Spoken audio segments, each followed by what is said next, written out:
The universe operates on principles we understand: physics, chemistry, the fundamental laws of cause and effect. Warp fields bend spacetime through controlled matter-antimatter reactions. Transporters convert matter to energy and back again. Even the most exotic phenomena, subspace anomalies, temporal distortions, quantum fluctuations, follow rules that can be measured, predicted, and understood. But what happens when something appears that defies every sensor, every theory, every rational explanation? What happens when a being steps aboard your ship claiming to be a god, and your instruments cannot prove him wrong? Captain Jean-Luc Picard stood on the bridge of the USS Enterprise D, staring at readings that made no sense. His chief engineer had been running a controlled experiment, a minor adjustment to the warp field geometry intended to improve fuel efficiency by 0.03%. Routine. Predictable. Safe. Then the universe had torn open. "Report," Picard said, his voice cutting through the chaos of alarm klaxons and frantic status updates. Lieutenant Commander Data's fingers danced across his operations console with inhuman precision. "Captain, we have experienced a catastrophic intersection of our experimental warp field with an unknown energy phenomenon. The phenomenon appears to have originated from outside our dimensional spacetime." "Outside our dimensional spacetime," Picard repeated carefully. "Commander, please be more specific." "I cannot, sir. The energy signature does not correspond to any known particle or force in Federation science. It reads simultaneously as electromagnetic radiation, exotic matter, and what I can only describe as organized intentionality." Counselor Deanna Troi gripped her chair's armrests. "Captain, I'm sensing something. Not a presence exactly, but an emotion. It's overwhelming. Rage. Determination. And," she paused, her empathic senses struggling with the impossibility. "Joy. Battle joy. Life signs?" Picard asked. Data's golden eyes widened fractionally, his equivalent of profound surprise. "Yes, Captain. One humanoid life sign has appeared in Cargo Bay 3. However, the readings are highly anomalous. Body temperature fluctuates between 37 and several thousand degrees Celsius. Cellular density suggests a mass that should collapse the deck plating beneath it. And there are significant electromagnetic discharges occurring within the being's immediate vicinity." Commander William Riker stood from his seat. "Could it be a transporter accident? Some kind of pattern buffer failure?" "Negative, Commander," Data replied. "This entity did not transport. It simply appeared. As if reality opened and permitted passage." Picard made his decision. "Security team to Cargo Bay 3. Worf, you're with me. Data, Counselor, you as well. Number 1, you have the bridge." Riker nodded, settling into the captain's chair as Picard led his away team into the turbolift. As the doors closed, he caught his first officer's concerned expression. They both knew that unexplained phenomena rarely remained unexplained for long aboard the Enterprise. The question was always what price would be paid for understanding. The turbolift descended through the ship's decks in silence broken only by the hum of the magnetic rails. Worf checked his phaser, adjusting it to maximum stun. Troi closed her eyes, trying to make sense of the emotional maelstrom she sensed below. Data simply waited with android patience. When the doors opened onto Deck 7, they could hear it immediately, a crackling sound like continuous thunder, accompanied by the sharp ozone smell of electrical discharge. The security team stood outside Cargo Bay 3, weapons drawn, looking distinctly uncertain. "Lieutenant," Picard addressed the security chief. "Status?" "Sir, the entity hasn't attempted to exit the cargo bay. It's just standing there. We attempted communication, but it hasn't responded." "Very well. Open the doors. Weapons on stun, but do not fire unless I give the order." The doors slid open, and Picard got his first look at the impossible. The man stood in the center of the cargo bay, surrounded by scattered cargo containers that had been thrown aside by his arrival. He was tall, easily 2 meters, with broad shoulders and long blonde hair that seemed to move in a wind that didn't exist. His armor was unlike anything in Federation records, gleaming metal plates over dark leather, with circular discs at the shoulders and chest that appeared both ornamental and functional. In his right hand, he held a weapon, an axe of some kind, but its head glowed with barely contained energy, and the handle seemed to shimmer with runic inscriptions that hurt to look at directly. But what drew Picard's attention most was the man's eyes. They crackled with blue-white electricity, actual lightning arcing between his pupils and the air around him. When he turned to face the away team, the temperature in the cargo bay dropped noticeably, as if the air itself recoiled from his presence. "I am Thor Odinson," the man said, his voice carrying the weight of authority and exhaustion in equal measure. "Son of Odin, king of Asgard, wielder of Stormbreaker." He looked around the cargo bay, taking in the technology surrounding him with a warrior's assessment. "And I have no idea where I am." Worf's phaser didn't waver. "You are aboard the Federation starship Enterprise.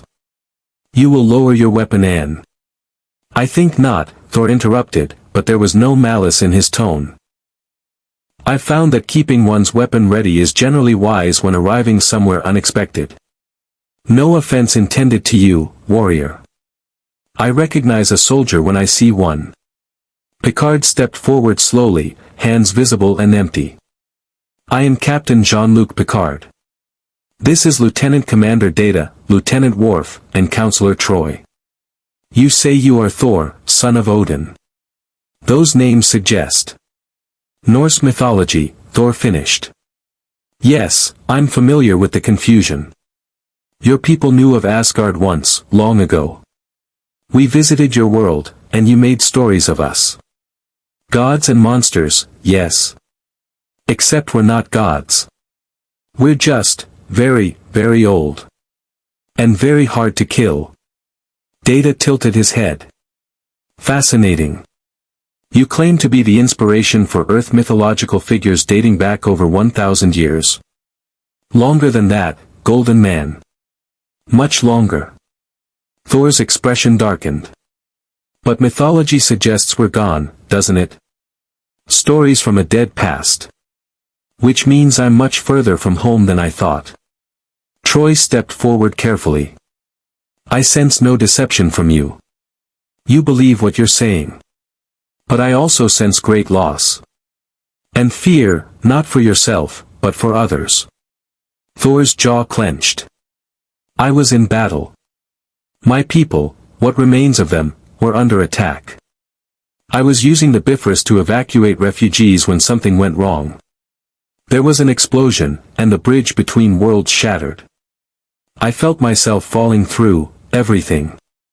Every realm, every dimension, folding over itself like a collapsed star. And then I was here." "The Bifrost," Data repeated, committing the term to memory. "A transportation system?" "The Rainbow Bridge," Thor said. "It connects the 9 realms. Or it did, before Asgard fell. I've been using Stormbreaker to summon it since then, but it's unpredictable without Heimdall to guide the way." Pain crossed his features. "Heimdall's dead. They're all dead. My father, my brother, my friends. Half my people murdered by a mad titan, the other half scattered across space in a refugee vessel that's probably been destroyed by now." The raw anguish in those words made even Worf lower his phaser slightly. This was no conqueror or threat. This was a king who had lost everything. Picard's voice softened. "I am sorry for your loss. But I must ask, where is this Asgard? What star system? We may be able to help locate your people." Thor looked at the captain with eyes that had seen civilizations rise and fall. "You won't find it on any star chart, Captain Picard. Asgard wasn't a planet. It was a realm, a dimension adjacent to yours, connected by the Bifrost. And now it's gone. Utterly destroyed to stop my sister from using its power to conquer the 9 realms." He paused. "I destroyed it myself. The cargo bay fell silent except for the persistent crackle of energy surrounding Thor's form. Data broke the quiet with characteristic directness. "Sir, your physiology is producing energy discharges equivalent to a Class 4 ion storm. Your body temperature fluctuates beyond the range of any known organic life. And according to our sensors, you should not exist." Thor managed a bitter smile. "Your sensors are probably right to be confused. I've been told I'm surprisingly difficult to kill. Comes with being Asgardian." He looked down at Stormbreaker, watching lightning play across its blade. "This is a weapon forged in the heart of a dying star. It's meant to channel the god Tempest, the first storm, the lightning that existed before creation itself. In my hands, it's nearly unstoppable." "Nearly?" Worf asked, his tactical mind already cataloging threat assessments. "Nothing's truly unstoppable, warrior. I learned that the hard way." Thor met Worf's gaze directly, a warrior's respect passing between them. "But I'm not your enemy. I'm just lost. And I need to find my people before they're slaughtered." If you want to see more characters enter the Star Trek universe, hit that subscribe button and drop the name of a character you'd want to see in the comments below. Live long and prosper. Picard made a decision that would alter the course of the Enterprise's mission for weeks to come. "Lower your weapons," he ordered his security team. To Thor, he said, "We will help you if we can. But first, I need you to help us understand what we're dealing with. Commander Data, escort our guest to sickbay. Dr. Crusher will want to examine him, with his permission." Thor nodded slowly. "I've been poked and prodded by worse than doctors. Lead the way." As the Asgardian followed Data out of the cargo bay, Stormbreaker still crackling in his grip, Picard exchanged a look with Troy. "Your assessment, Counselor?" "He's telling the truth as he knows it, Captain. And he's carrying more pain than any being should bear. Whatever he's been through, it's broken something fundamental in him. He's a king without a kingdom, a god without believers, a warrior without a war to win." "Perhaps," Picard said quietly. "Or perhaps he's simply a man very far from home, trying desperately to save what remains of his family." Worf holstered his phaser. "Captain, if his weapons technology is truly forged in a star's core, if his people command this Bifrost transportation system, if his combat capabilities match his claims," he paused. "The Romulans will want him. The Klingon will want to test him. And if the Borg detect him—" "I know, Lieutenant." Picard watched the cargo bay doors close. "We've just encountered something that defies our understanding of the possible. The question is, what do we do with a god who claims he's just a man?" The answer to that question would prove more complicated than any of them could imagine. Because elsewhere in the quadrant, sensors had detected the same energy signature that had torn through the Enterprise's warp field. And those who watched from the shadows were very interested indeed in acquiring a weapon forged in the heart of a dying star. Sickbay had never felt smaller. Dr. Beverly Crusher stood 2 meters from her examination table, medical tricorder in hand, staring at readings that contradicted themselves with every passing second. Her patient, if that was even the right word, sat calmly on the biobed, still holding that impossible axe that made her instruments scream warnings about catastrophic energy levels. "You can put the weapon down," she said, trying to keep her voice steady. "I promise we're not going to hurt you." Thor glanced at Stormbreaker, then back at the doctor. "It's not you I'm worried about, Doctor. Crusher. Beverly Crusher." She gestured to the biobed scanner array above him. "I need to run some scans to make sure your arrival didn't cause any cellular damage. Dimensional travel isn't exactly standard procedure." "Dimensional travel is never standard," Thor agreed. He set Stormbreaker against the wall beside him, though it didn't lean so much as hover, suspended by some invisible force. The moment it left his hand, the temperature in sickbay rose several degrees. "But I've done it enough times to know when something went wrong. That wasn't a normal Bifrost jump. It felt like falling through broken glass while reality tried to decide whether to let me exist. Crusher activated the biobed scanner. The display lit up with data that made her medical training feel inadequate. Your cellular structure is...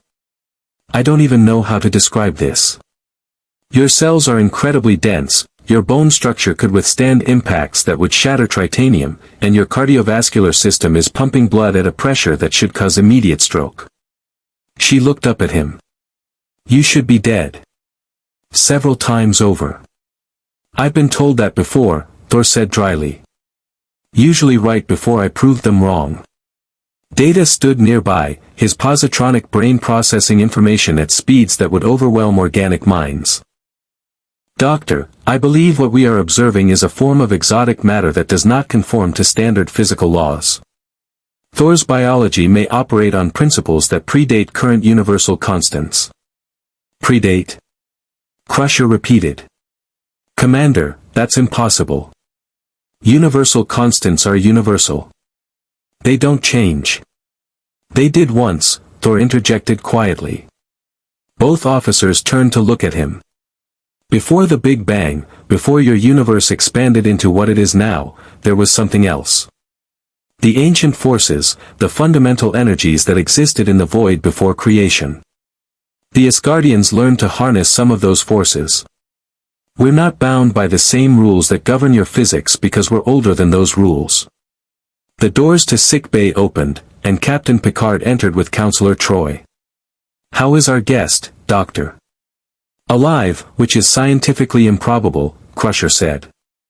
Captain, his biology shouldn't work. It's like trying to run 24th century software on a computer that operates in 5 dimensions simultaneously.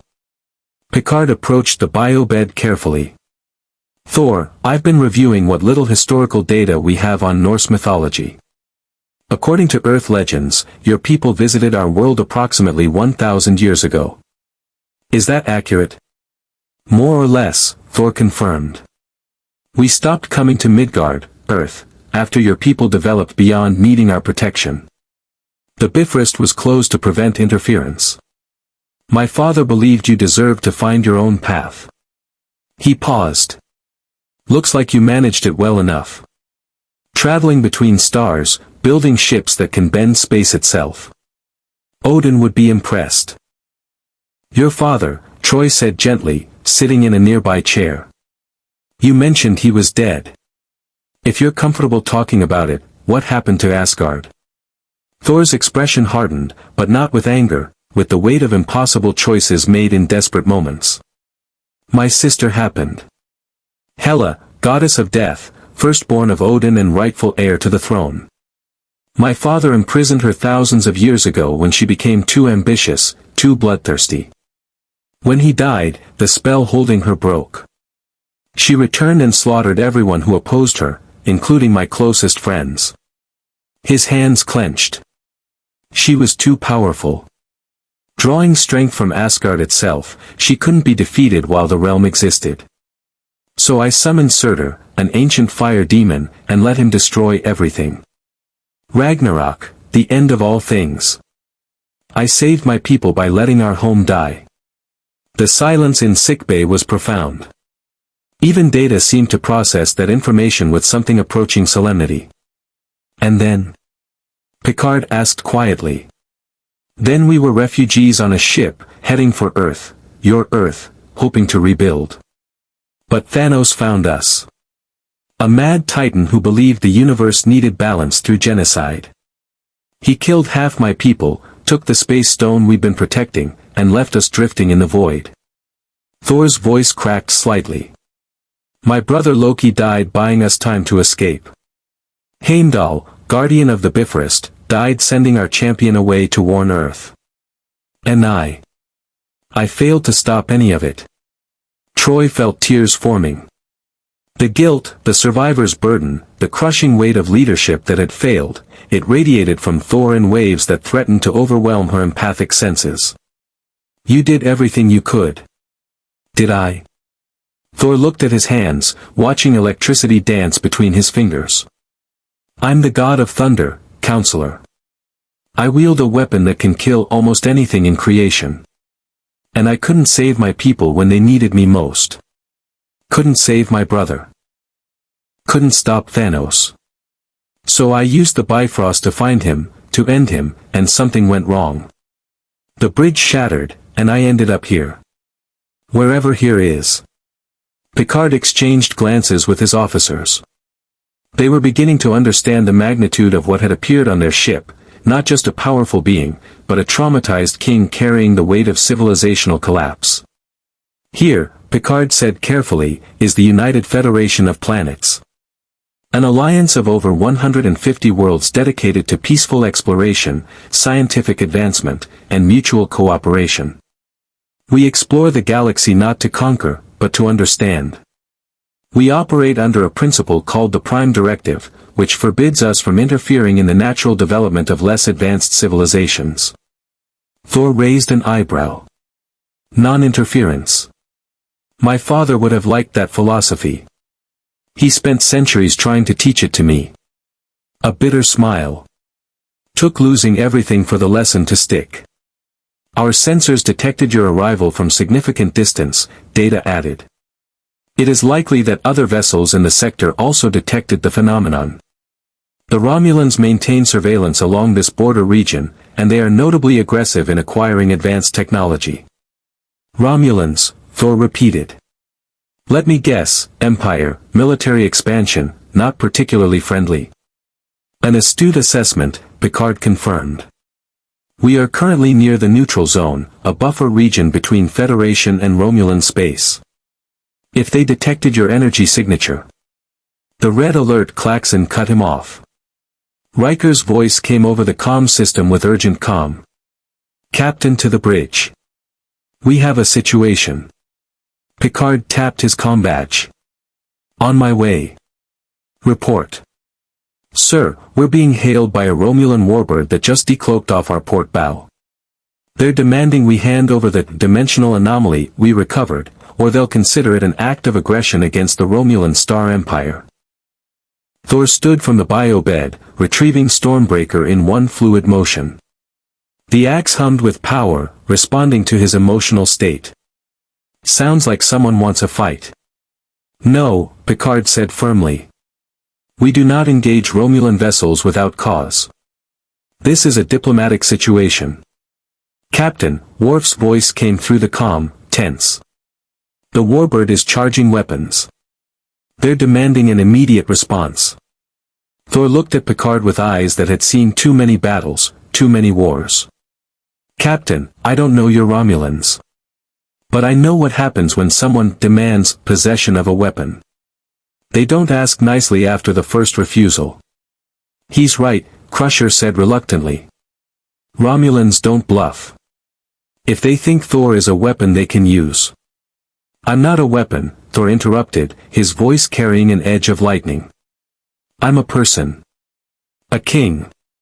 And I've had enough of being treated like a prize to be claimed. He looked at Picard. But you helped me when you didn't have to. So I'll follow your lead, Captain. What's your plan?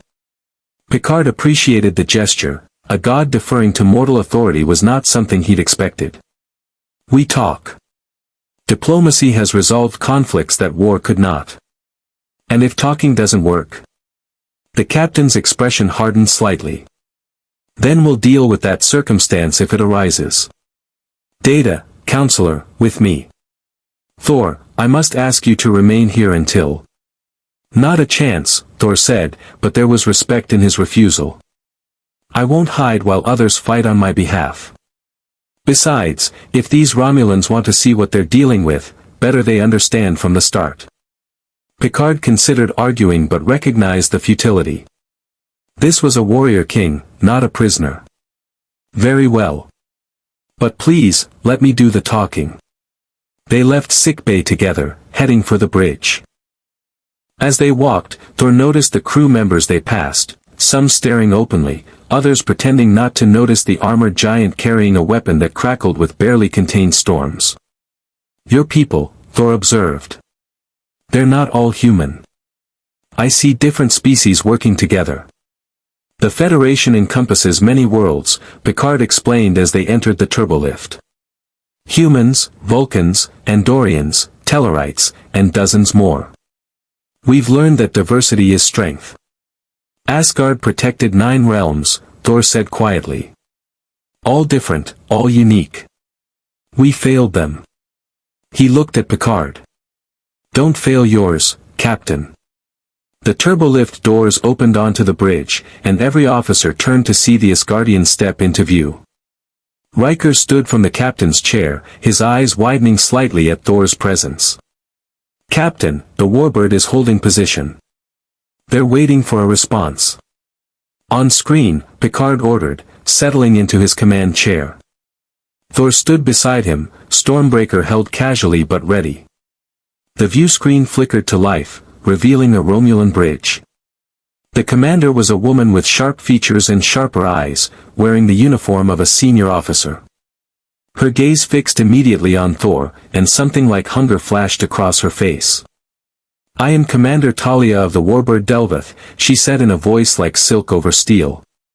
Captain Picard, you are harboring a weapon of extraordinary power.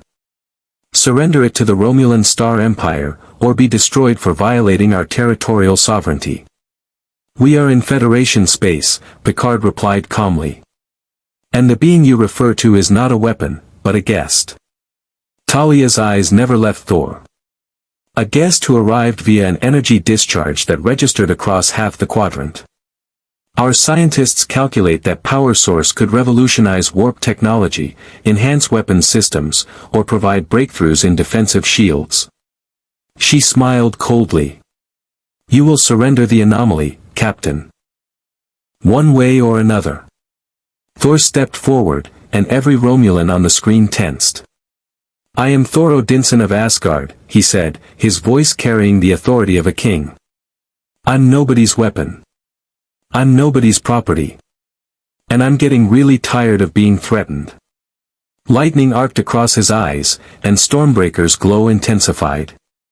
On the view screen, sparks flew from the warbird's consoles as electromagnetic interference rippled through their systems. Commander Talia recovered quickly, but wariness had entered her expression. Impressive. But you are one being aboard one ship. We have an entire fleet at our disposal. Then call them, Thor challenged. I've fought armies before. I'm still standing. Picard stood smoothly, positioning himself between Thor and the screen. Commander, this situation need not escalate. Thor is injured, displaced from his home through circumstances we're still investigating. The Federation will provide him asylum while we determine how to help him. That is not negotiable. Everything is negotiable, Captain, Talia replied. We will withdraw for now. But the Romulan Star Empire will not forget this opportunity. One day, you will not be there to protect your guest. And on that day, we will learn all his secrets. The transmission cut off, and the warbird cloaked, vanishing from sensors. Worf checked his tactical display. They're withdrawing, Captain. Heading back toward the neutral zone. They'll be back, Riker said grimly. Or they'll send others. Thor lowered Stormbreaker slightly, the lightning in his eyes fading. I've brought danger to your ship, Captain. To your Federation. These Romulans won't stop, will they? No, Picard admitted. They won't. But we've faced worse. The question now is, what do we do with you? Before Thor could answer, Data's console erupted with alerts. Captain, sensors are detecting another spatial anomaly. Same energy signature as Thor's arrival, but significantly more powerful. Something else is coming through. Thor's expression went from weary to alert in an instant. Where? Coordinates placing the phenomenon near a Federation colony world. Population, 43,000. Data looked up, concern evident even on his android features. Captain, whatever is coming through is doing so with extreme force. The colony's sensor grid is already detecting spatial distortions. Thor gripped Stormbreaker tighter. Captain, if that's what I think it is, if part of the Bifrost followed me through, then that colony is in danger. The bridge between worlds isn't stable. When it collapses, it could take everything nearby with it. Picard made his decision instantly. Helm, set course for the colony.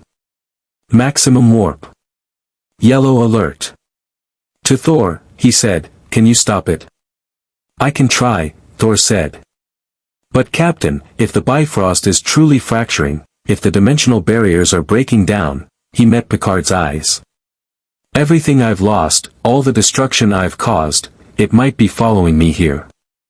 And I don't know if I can stop it twice." The Enterprise leaped to warp speed, racing toward a colony that didn't know it stood at the edge of dimensional collapse. And aboard the ship, a god who had destroyed his own world to save his people prepared to do whatever it took to prevent another catastrophe. Even if it cost him everything that remained. The colony world of Cygnus 4 hung in the view screen like a jewel, blue oceans, green continents, white clouds swirling in atmospheric currents. It looked peaceful. Innocent. 43,000 Federation citizens living their lives, completely unaware that reality itself was tearing apart above their heads. "Time to the anomaly?" Picard asked, leaning forward in his chair. 3 minutes at current speed, data reported. "However, Captain, the spatial distortion is expanding. Initial diameter was approximately 200 meters. It has grown to over 500 meters in the last 47 seconds. Thor stood at the front of the bridge, staring at the view screen with an intensity that made the air around him crackle. "That's not a natural expansion. Something's pushing through. Something big. Can you identify it?" Riker asked from his position beside the captain's chair. "Not yet. But I can feel it, the Bifrost's energy signature, twisted and wrong.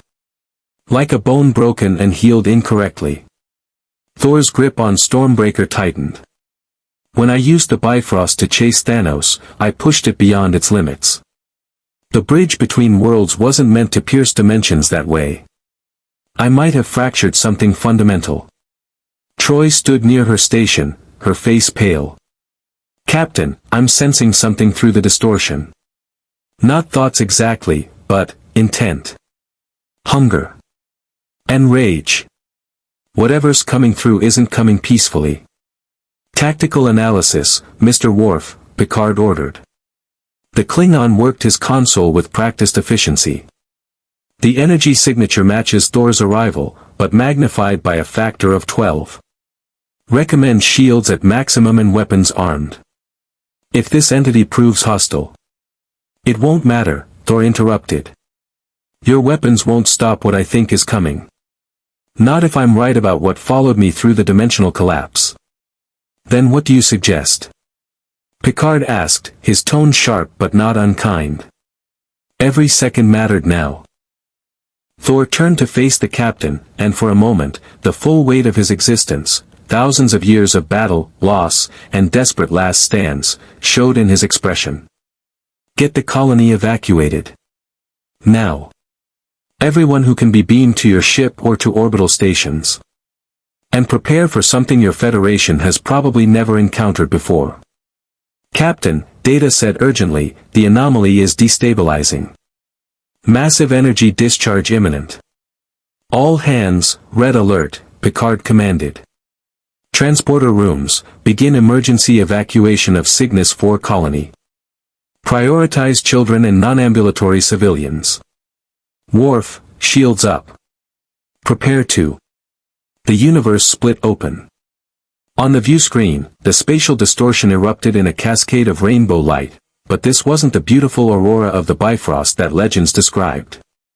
This was corrupted, diseased, like oil slicks across a rainbow. The colors screamed wrong, and reality buckled around the tear. Something massive pushed through. It was serpentine, easily 300 meters long, covered in scales that reflected no light. Its body moved like liquid shadow given form, and where it touched normal space, the fabric of reality rippled and distorted. The head emerged last, horned, ancient, with eyes that burned with malevolent intelligence and a hatred so profound it seemed to carry physical weight. Thor's face went white. No. No, that's impossible. What is that thing? Riker demanded. Nidhogg, Thor breathed, and the word carried the weight of nightmares. The corpse eater. The dragon that gnaws at the roots of Yggdrasil, the world tree. It's supposed to be imprisoned in the lowest depths of the 9 realms, bound by ancient magic.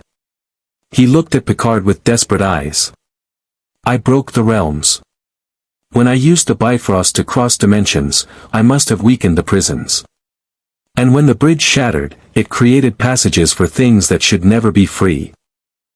The dragon thing coiled in space, orienting on the Enterprise with horrible purpose. Its mouth opened, revealing rows of teeth that looked like they could chew through starship hulls. Evasive maneuvers, Picard ordered. Fire phasers, full spread. The Enterprise banked hard as orange phaser beams lanced out toward Nidhogg. The energy struck the creature's scales and simply stopped. Not deflected, not absorbed, the beams ceased to exist, as if reality itself rejected their presence near the dragon. Direct hit, no effect, Worf reported grimly. Photon torpedoes armed and ready. Hold torpedoes, Thor commanded, then caught himself. Captain, respectfully request you hold fire. Your weapons won't work. Nidhogg exists partially outside your dimensional space. It's real and unreal simultaneously. You can't hurt it with conventional weapons because it's not entirely here. Then how do we fight it? Picard asked, watching the creature coil itself, preparing to strike. We don't, Thor said. I do. He raised Stormbreaker high, and lightning exploded across the bridge, not harmful to the crew, but channeling through Thor's body like he was a living conduit to the heart of a storm. His eyes blazed pure white, and his voice carried a resonance that seemed to come from somewhere primal. Heimdall is dead, but the Bifrost remembers. By the power of the god Tempest, by the right of Asgard's heir, I command the Rainbow Bridge, open. Reality split again, but this time with purpose. A column of rainbow light erupted from Stormbreaker, punching through the Enterprise's hull as if the ship didn't exist, and remarkably, leaving no damage in its wake. The Bifrost beam struck the dragon directly, and Nidhogg screamed. It was a sound that shouldn't exist, part roar, part dimensional collapse, part the death wail of universes ending. Every console on the bridge sparked. Crew members clutched their heads, and even Data's positronic brain flickered momentarily under the sonic assault. But the beam held. Thor stood immovable, channeling power that made the ship's warp core look like a candle flame. The rainbow light wrapped around Nidhogg, binding it, pulling it away from the colony world. It's working, Data reported, his voice strained. The entity is being drawn back toward the spatial anomaly. How long can you maintain that? Riker called to Thor over the sound of thunder filling the bridge. Long enough, Thor ground out through clenched teeth. Sweat poured down his face, and his armor glowed red-hot from the energy coursing through him. But I can't kill it. Nidhogg is eternal, it can only be imprisoned. And I can't do that alone. Picard stood, gripping his chair against the ship's violent shaking. What do you need? Your ship's deflector dish. If I can channel the Bifrost through it, I can create a temporary prison, seal the dimensional rift and trap Nidhogg on the other side. Thor's voice cracked. But it'll mean closing the door permanently. No more Bifrost. No way home for me. The implications hung in the air for precisely 2 seconds before Picard made his decision. Mr. Data, reroute all auxiliary power to the deflector dish. Geordi, I need that deflector array configured to channel Thor's energy signature. Over the comm, LaForge's voice came back immediately. Captain, I don't even know what I'm looking at down here. His energy output is reading as impossible, it's registering as 7 different types of radiation simultaneously, some of which don't exist in our physics. Make it work, Geordi. We have a colony world to save. On it, Captain. Give me 90 seconds. 90 seconds while Thor held a dragon from the end of creation at bay with nothing but will and a weapon forged in a dying star. 90 seconds while Nidhogg thrashed against its prison of light, each movement threatening to tear the spatial anomaly wider. 90 seconds while 43,000 people below went about their evacuation, loading onto transporter pads, trusting Starfleet to protect them. Thor's knees buckled slightly. Blood trickled from his nose, then his ears. The god of thunder was being pushed to his absolute limit. "Captain," Troy said urgently, "I can feel his pain. He's burning himself out. Whatever that weapon is doing, it's consuming him." 30 seconds, LaForge reported. "Captain, you need to know, if this works, if we channel that much power through the deflector, we might burn out the entire system. The Enterprise could be dead in space." Picard didn't hesitate. "Do it." Worf's tactical display lit up with new contacts. "Captain, Romulan warbird decloaking. Same vessel as before, the Delvath. They're powering weapons." "Of course they are," Riker muttered. "They want to see what happens when we're vulnerable." But Commander Talia's face appeared on a split screen, and for once, she looked genuinely shaken. "Picard, what in the name of the elements is that creature?" "A problem we're solving," Picard replied tersely. "Unless you plan to help, stay clear." Talia stared at the viewscreen where Nidhogg writhed in the Bifrost's grip. For a moment, just a moment, calculation warred with simple survival instinct on her face. Survival 1. "We're holding position." "But Picard, if that thing breaks free." "It won't." Picard looked at Thor, who was now glowing so brightly it hurt to look at him directly. "I trust him." "Deflector ready," LaForge announced. "On your mark, Captain." "Thor," Picard called out. "We're ready." The Asgardian's response was to roar, a sound of pure defiance, of a god refusing to let another world die on his watch. He brought Stormbreaker down in a thunderous arc, redirecting the Bifrost's beam toward the Enterprise's deflector dish. The ship shuddered as cosmic forces met Federation engineering. The deflector dish blazed like a newborn star, and a beam of concentrated dimensional energy lanced out toward Nidhogg and the spatial anomaly behind it. Data's console exploded in sparks. Deflector array at 400% capacity. 500. 700, Captain, the structure cannot hold much longer. "Just a few more seconds," Thor gasped. "Hold together, you beautiful ship. Just a few more." The beam struck the anomaly's edge and expanded, forming a net of rainbow light. Nidhogg screamed again, thrashing with desperate fury as the net contracted, dragging it backward through the dimensional tear. Reality warped around the dragon, folding space and time like paper. "It's working," Data reported. "The entity is being pulled through the anomaly. Spatial distortion beginning to contract." But Nidhogg wasn't going quietly. The dragon's tail lashed out one final time, and the tip, just the tip, brushed against the Enterprise's shields. The shield generator exploded. The ship lurched violently. And a section of deck plating on Deck 12 simply ceased to exist, erased from reality by contact with something that shouldn't be. "Hull breach, Deck 12. Worf called out. "Emergency force fields holding, but we have casualties." "Medical teams to Deck 12, Picard ordered, then to Thor, "Can you finish this?" Thor's response was to pour everything he had left into Stormbreaker. His armor cracked from the strain. His skin glowed from within. And the Bifrost beam intensified to a level that made the viewscreen itself struggle to display it accurately. Nidhogg was pulled completely through the anomaly. The spatial tear began to collapse, dimensional barriers reasserting themselves as the Bifrost sealed the wound in reality.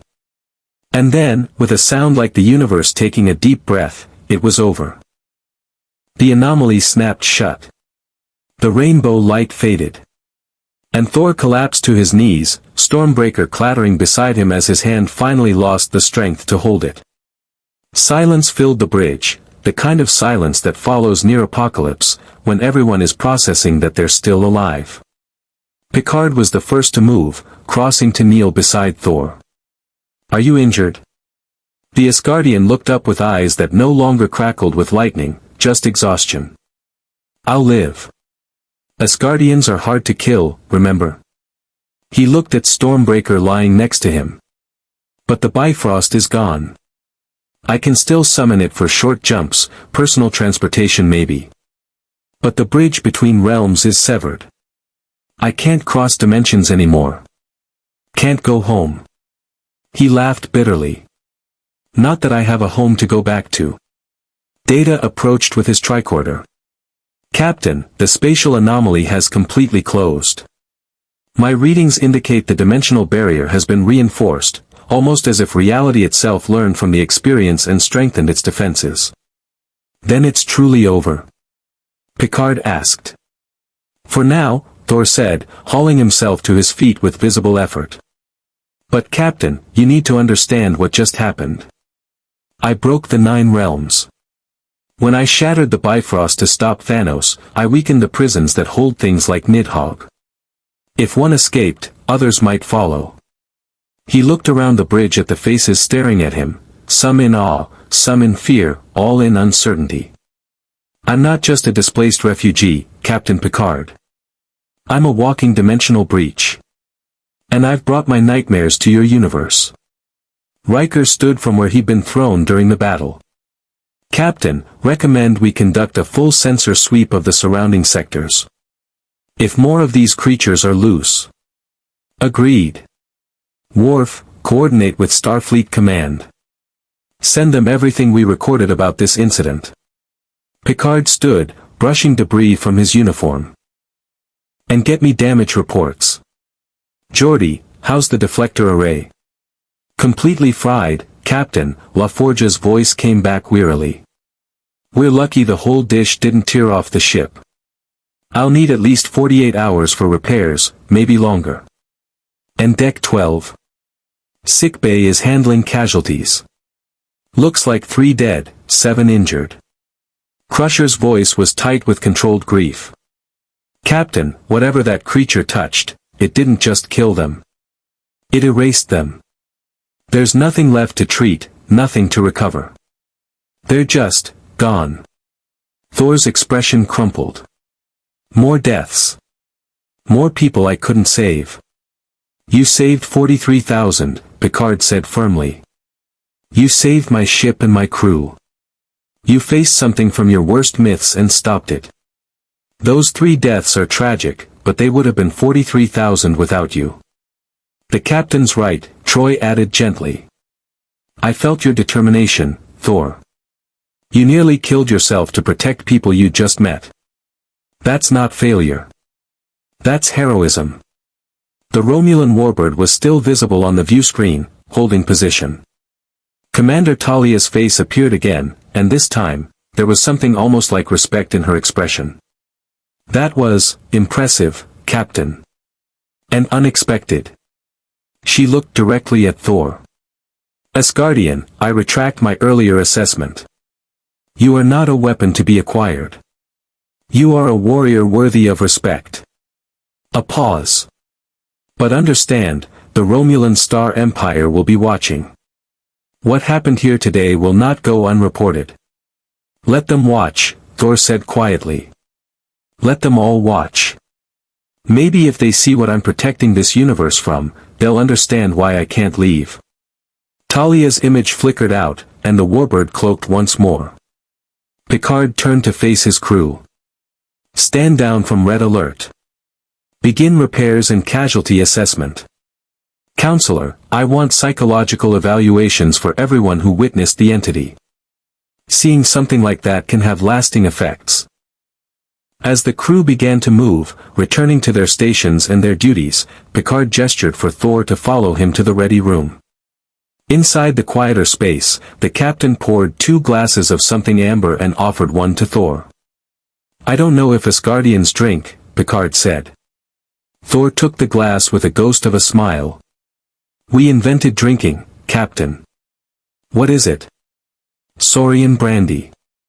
Aged 30 years. Picard raised his glass.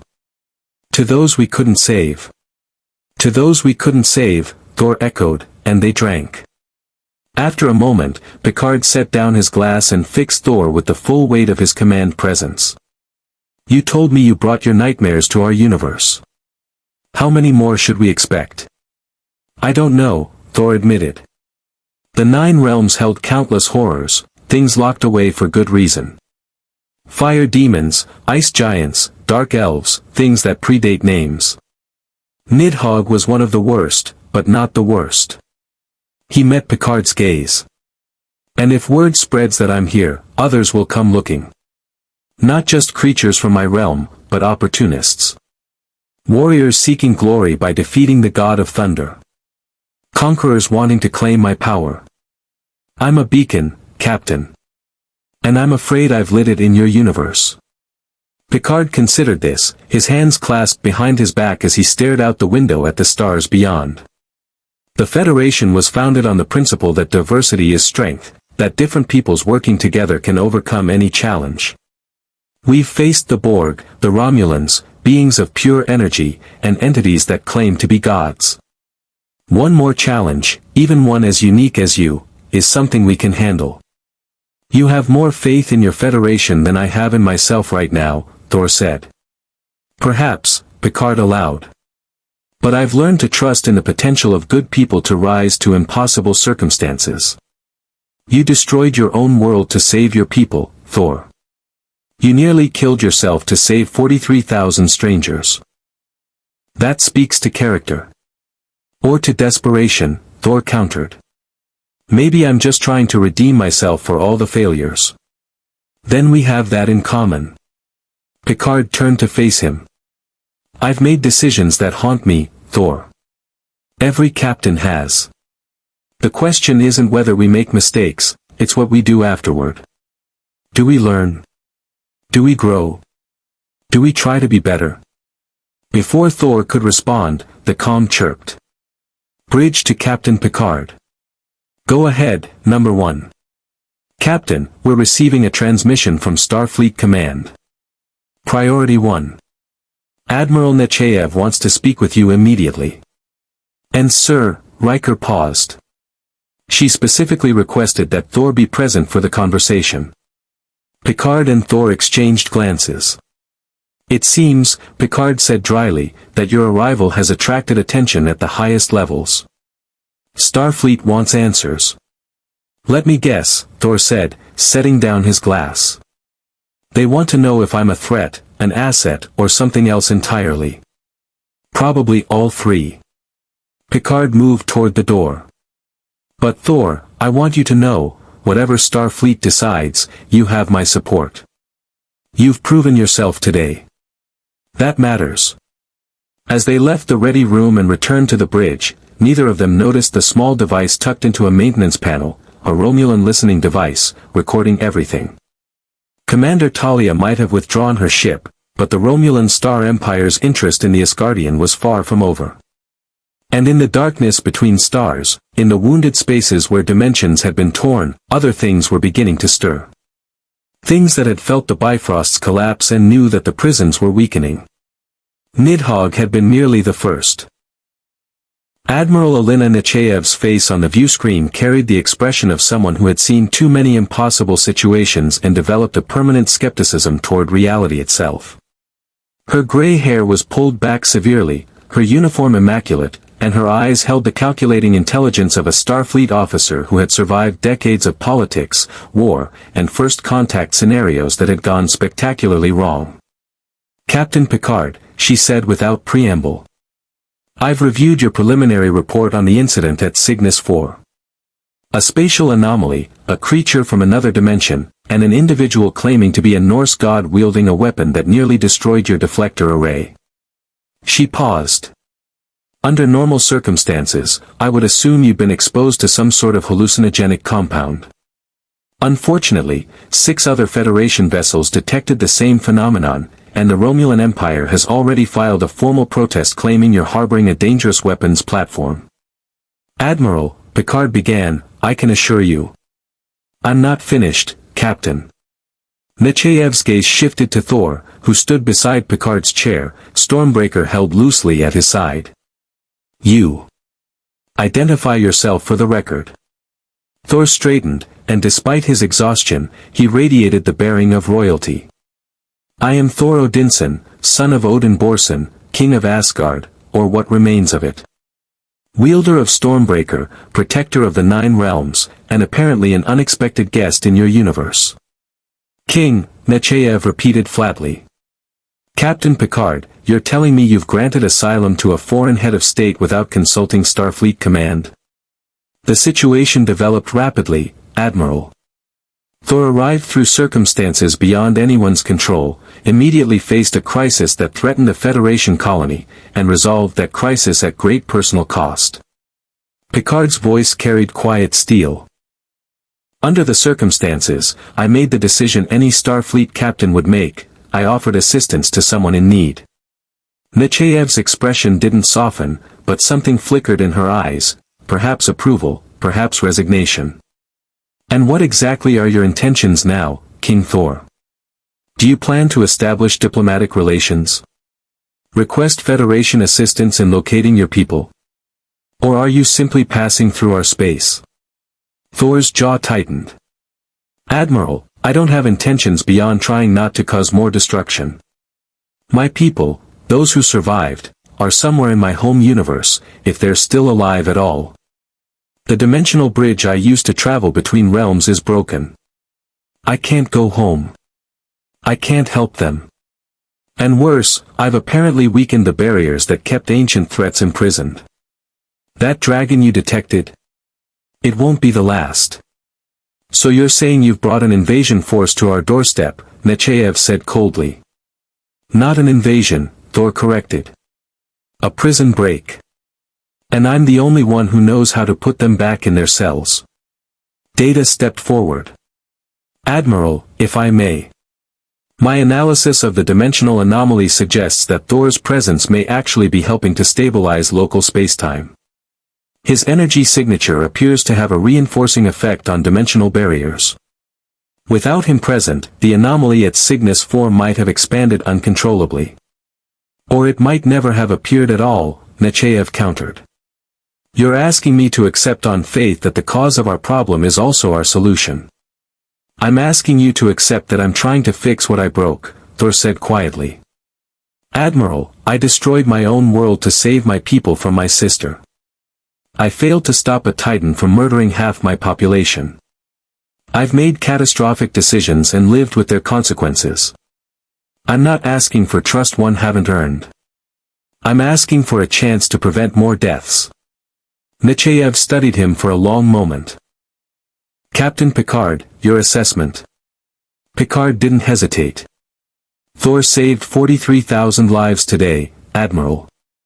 He nearly died doing it. He's demonstrated both the power and the restraint to be a valuable ally rather than a threat.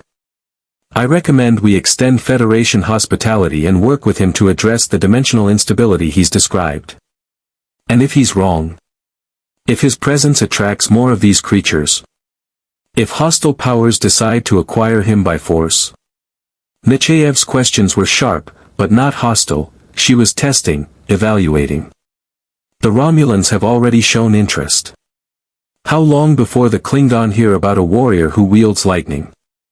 How long before the Cardassians decide he's a strategic asset? And God help us if the Borg detect him. Thor's expression darkened at the mention of the Borg. Picard had briefly explained the collective during their walk to the bridge. If your Borg try to assimilate me, they'll discover that Asgardian biology doesn't play well with cybernetics. We're incompatible with most forms of technological integration. Our cells resist it. Resist or adapt? Nechayev asked pointedly. The Borg adapt, King Thor. That's what makes them so dangerous. Then I'll make sure they never get close enough to try. Riker cleared his throat. Admiral, if I may. We've been discussing Thor as if he's a problem to be managed. But he's also a person who's lost everything. His world, his people, his family. The Federation was built on principles of compassion and mutual aid. Shouldn't those principles apply here? Nechayev's expression softened fractionally. Commander Riker, I appreciate the sentiment. But I have to think about the safety of over 150 member worlds. One individual's tragedy, however sympathetic, cannot outweigh the security of trillions of Federation citizens. She paused. However, I'm not without compassion. And I recognize that turning away someone in genuine need would violate the very principles the Federation was founded upon. She turned her attention back to Thor. Here's my decision. You will remain aboard the Enterprise under Captain Picard's supervision. Starfleet Science will send a team to study the dimensional phenomenon and determine if we can predict or prevent future incursions. You will cooperate fully with their investigation. In exchange, the Federation will provide asylum and work to determine if there's any way to return you to your home universe, assuming you want to return. I do, Thor said immediately. My people need me. But Admiral, I won't be a prisoner. I've spent enough time locked away for other people's comfort. You won't be a prisoner, Nechayev assured him. But understand, you're a guest in Federation space, and as such, you'll abide by Federation law. That includes the Prime Directive. If you witness injustice on a pre-warp world, you do not intervene. If you encounter a conflict between spacefaring species, you do not take sides without Starfleet authorization. And you absolutely do not use that weapon of yours to settle disputes unilaterally. Is that clear? Thor's hands tightened on Stormbreaker, and for a moment, lightning flickered across his knuckles. The bridge crew tensed. Picard prepared to intervene. Then Thor exhaled slowly, and the lightning faded. Admiral, I've learned the hard way that good intentions don't excuse bad actions. I nearly destroyed countless worlds because I thought I knew better than everyone else. So yes, I'll follow your rules. But if one of those creatures from my realm appears and threatens innocence, I'm not waiting for authorization. I'm stopping it. That's non-negotiable. Nechayev actually smiled, a thin, sharp expression. I'd be disappointed if you said anything else, King Thor. Protecting innocence is exactly what Starfleet does. Just make sure you're protecting them, not deciding what's best for them. There's a difference. I'm beginning to understand that, Thor said. Good. Captain Picard, I'm assigning the Enterprise to investigate any further dimensional anomalies in your sector. Starfleet Science will forward their findings as they become available. In the meantime, keep your guest safe, keep him occupied, and for the love of all that's logical, try to avoid starting an interstellar incident. Nechayev's image flickered. Nechayev out. The view screen returned to the starfield beyond. The bridge crew began to relax, returning to their stations and their duties. The immediate crisis had passed, replaced by the more manageable challenge of routine operations. Thor sank into a chair near the engineering station, suddenly looking more exhausted than before. Your Admiral is formidable. She has to be, Picard said, approaching him. Starfleet Command manages the security and diplomatic relations of over 150 worlds. Every decision carries consequences measured in billions of lives. She can't afford to be anything less than formidable. Reminds me of my mother, Thor said with a tired smile. Frigga of Asgard. She could stop armies with a look and negotiate peace treaties that lasted centuries. I miss her. His expression grew distant. Killed by dark elves while I was off fighting. Another person I failed to save. Troy sat near him, her empathic senses focused but gentle. Thor, you're carrying tremendous guilt. Loss, failure, survivor's remorse, it's radiating from you in waves. Have you had any chance to process what's happened to you? To grieve? Grief is a luxury for people who have time, Thor replied. I've been running from crisis to crisis for years now. Ragnarok, Thanos, the Bifrost collapse, there's always another battle, another disaster. When do I get time to grieve? Perhaps now, Picard suggested. You're safe aboard the Enterprise. No immediate threats, no battles to fight. This might be the first genuine respite you've had in a long time. Thor laughed bitterly. Safe. Captain, I'm a dimensional beacon for everything the 9 realms locked away. As long as I exist, threats will keep coming. There's no such thing as safe anymore. Then we'll face them together, Picard said firmly. You're not alone in this, Thor. The Enterprise crew stands with you. Worf stepped forward, his Klingon features set in an expression of warrior's respect. Captain Picard speaks truth. You fought with honor today. You protected the weak and faced a superior enemy without fear. In Klingon culture, such actions create a bond. You are one of us now, whether you wish it or not. Thor looked up at the Klingon, recognition passing between 2 warriors who understood the weight of duty. Thank you, Worf. That means more than you know. Data tilted his head with android curiosity. Thor, if I may ask, how old are you? You mentioned your people being ancient, but I'm curious about your personal experience. 1,500 years, give or take a few decades, Thor said casually. I was young when your Vikings told stories about us. Barely out of my first century. Arrogant, foolish, eager to prove myself. I've learned a lot since then. Most of it the hard way. Riker whistled softly. 1,500 years. The things you must have seen. Civilizations rise and fall, Thor said quietly. Stars born and die.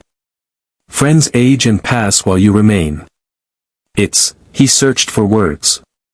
Lonely. That's what immortality really is. Watching everything you love fade while you endure. An uncomfortable silence settled over the bridge. The crew of the Enterprise, for all their experience with long-lived species, suddenly confronted the reality of what Thor carried, not just power, but the existential weight of outliving entire eras. The moment was broken by an alert from Data's console. Captain, sensors are detecting a vessel approaching at high warp. Configuration matches a Klingon bird of prey. They're hailing us. Picard and Thor exchanged glances. That was fast, Riker muttered. On screen, Picard ordered. The view screen flickered to reveal a Klingon bridge, darker than Starfleet vessels, lit by crimson emergency lighting that gave everything a hellish cast. The Klingon captain was a woman, scarred and weathered, with the bearing of someone who had earned her command through combat rather than politics. I am Captain Kvada of the Bird of Prey Coronar, she announced, her voice rough like gravel grinding against steel. We intercepted communications about the battle at Cygnus 4. About a warrior who commands lightning and fought a creature from myth. Her eyes fixed on Thor with predatory interest. I have come to issue challenge. Thor stood slowly, Stormbreaker materializing in his hand as if it had never left. Challenge? I just fought a dragon from the end of creation. I'm really not in the mood for. Not to you, Kvada interrupted with a sharp-toothed grin. To Captain Picard. I challenge your claim to this warrior. If he is truly as powerful as the reports suggest, he belongs with the Klingon Empire, where warriors are respected and battle is honored. Not with the Federation, where diplomacy and weakness are prized above strength. Picard's expression remained neutral, but his voice carried an edge. Captain Kvada, Thor is a guest of the Federation under formal asylum. He is not property to be claimed or a prize to be won. Your challenge is inappropriate. Then let him decide, Kvada countered. Warrior to warrior. The Federation offers you safety and soft beds and endless talking. The Klingon Empire offers glory, honor, and the chance to fight alongside those who understand that some conflicts cannot be resolved with words alone. Which will you choose, Thor of Asgard? Thor looked between Picard and the Klingon captain, and something shifted in his expression, not anger, but a kind of weary recognition. You want to know what I choose? I choose to rest. I choose to stop fighting for 5 minutes. I choose to grieve my dead without someone demanding I prove my worth through combat. His voice hardened. I've spent 1,500 years fighting, Captain Kvada. I'm good at it. Very good. But I'm tired of it being the only thing people see when they look at me. Kvada's expression showed surprise, then something that might have been respect. Spoken like a warrior who has earned the right to rest. Very well, Thor of Asgard. When you tire of the Federation's peaceful ways, when you hunger for battle once more, the Klingon Empire will welcome you. You have my word. I'll keep that in mind, Thor said neutrally. Kvada nodded once, sharply. Kapla, Captain Picard. You have acquired a valuable ally. Do not waste him on diplomatic missions and scientific surveys. A weapon unused grows dull. The transmission cut. As the bird of prey warped away, Riker let out a breath he'd been holding. Well, that could have gone worse. It's not over, Worf said grimly. News of Thor's presence is spreading. The Klingon High Council will hear of this. The Romulan Senate already knows. Before long, every major power in the quadrant will be aware that a being of immense power has appeared in Federation space. They will all want to assess, acquire, or eliminate the perceived threat. Let them come, Thor said, but there was no bravado in it, just exhausted acceptance. I've been hunted before. Usually ends badly for the hunters. Picard placed a hand on Thor's shoulder. You won't face them alone. The Federation doesn't abandon its guests to political machinations. But Worf is right, we need to be prepared for increased attention from parties who may not have your best interests at heart. Or the Federation's, Troy added quietly. Thor, your presence is going to force some difficult conversations. About power, about intervention, about the nature of divinity in a universe governed by science. Not everyone will be comfortable with those conversations. Thor sank back into his chair, suddenly looking every one of his 1500 years. Counselor, I've been having uncomfortable conversations about my existence since I was old enough to lift a hammer. The Asgardians were never sure if we were gods, aliens, or something in between. We had the power of gods, but we bled and died like mortals. We inspired worship, but we needed it to maintain our strength. We were protectors and conquerors, saviors and invaders. He looked at his hands, watching electricity dance between his fingers. I don't know what I am anymore. King without a kingdom. God without believers. Warrior without a war to win. Maybe your Federation can help me figure it out. Perhaps, Picard said thoughtfully. Or perhaps you'll help us understand something we've never fully grasped, what it means when the line between science and mythology blurs. When sufficiently advanced beings become indistinguishable from the divine. Data's console beeped. Captain, I'm detecting residual energy signatures from the dimensional collapse. They form a pattern, almost like a trail. A trail to what? Riker asked. Unknown. But if I were to speculate, I would suggest that other dimensional breaches may have occurred elsewhere when Thor crossed over. Small ones, perhaps, but significant enough to leave traces. Thor stood, gripping Stormbreaker. Then we need to find them before something else comes through. How long to analyze the pattern? Several hours at minimum, Data replied. The energy signature is complex and partially exists outside normal spacetime. Then we have several hours, Picard decided. Thor, I suggest you use that time to rest. Dr. Crusher will want to continue her examination, and Counselor Troy is right, you need time to process what's happened. We'll resume our investigation once you're recovered. Thor wanted to argue. Every instinct told him to keep moving, keep fighting, because stopping meant confronting everything he'd lost. But the exhaustion was catching up to him, and even Asgardian endurance had its limits. All right, he said finally. A few hours. But Captain, if anything appears on sensors, anything at all that looks like a dimensional anomaly, you wake me immediately. Agreed. Dismissed. As Thor left the bridge with Troy, heading back to sickbay, Picard settled into his command chair and stared at the stars beyond the viewscreen. In less than 12 hours, they'd encountered a being from Earth mythology, fought a dragon from the end of creation, caught the attention of the Romulan and Klingon empires, and committed the Federation to protecting something that might attract threats beyond their capability to handle. Just another day in Starfleet, he thought wryly. But in the back of his mind, a question nagged: what if Thor was right? What if his presence did attract an invasion from another dimension? What if the Federation had just become the focal point for threats that their science couldn't understand and their weapons couldn't stop? Number 1, Picard said quietly. Double the security detail on Deck 12 where the casualties occurred. I want full sensor monitoring of that area.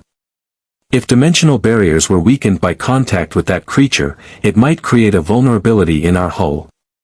Already on it, Captain, Riker replied. Geordi's running level 1 diagnostics on the entire ship. If there's any structural anomaly, we'll find it. Good. Picard stood. You have the bridge. I'll be in my ready room. I need to review everything we know about dimensional physics and ancient Earth mythology. I have a feeling we're going to need every scrap of information we can find. As he walked into his ready room, the door closing behind him, Picard couldn't shake the feeling that they'd just crossed a threshold. The universe they understood, governed by physics, explained by science, predictable in its unpredictability, had just been challenged by something older, stranger, and infinitely more dangerous than anything they'd faced before. And somewhere in the darkness between dimensions, ancient things that had waited for millennia felt the barriers weakening and began to plan their escape. 3 hours later, Thor stood in the Enterprise's forward observation lounge, staring at the stars with an expression caught between wonder and melancholy. He'd showered, changed into clothing that Dr. Crusher had replicated for him, simple pants and a shirt that fit his massive frame, and tried to rest. Sleep had been impossible. Every time he closed his eyes, he saw Nidhogg's burning gaze, heard his brother's last words, felt the weight of Asgard crumbling beneath his feet. So he'd come here, to this quiet room with its massive windows overlooking the infinite, seeking some measure of peace in the familiar act of contemplating the cosmos. You're supposed to be resting, a voice said behind him. Thor didn't turn. I've rested for 3 hours. That's more than I've managed in weeks. Guinan entered the observation lounge carrying 2 glasses, one filled with something that glowed faintly blue, the other with what looked like simple water. She was an enigmatic figure, her wide-brimmed hat and flowing robes giving her an otherworldly appearance that Thor recognized immediately. This was someone who'd seen things, lived through eras, carried knowledge that went beyond simple experience. You're Elorian, Thor said, accepting the glowing drink she offered. Guinan's eyebrows rose. You know my people. Not personally. But I've encountered long-lived species before. You have that look, the one that comes from watching civilizations rise and fall, from outliving your friends more times than you can count. He sipped the drink and blinked in surprise. This is excellent. What is it? Cimmerian sunset. Strong enough to affect even enhanced metabolisms, gentle enough not to overwhelm the senses. She settled into a chair, studying him with eyes that seemed to see past his current form to something deeper. You're not the first god I've met, you know. Thor turned to face her fully. I'm not a god. Just very old and very powerful. There's a difference. Is there? Guinan sipped her water. You command forces that seem like magic to most species. You've lived longer than recorded history for many worlds. People tell stories about you that span millennia. What's the practical difference between that and divinity? Gods don't bleed, Thor said quietly. Gods don't fail.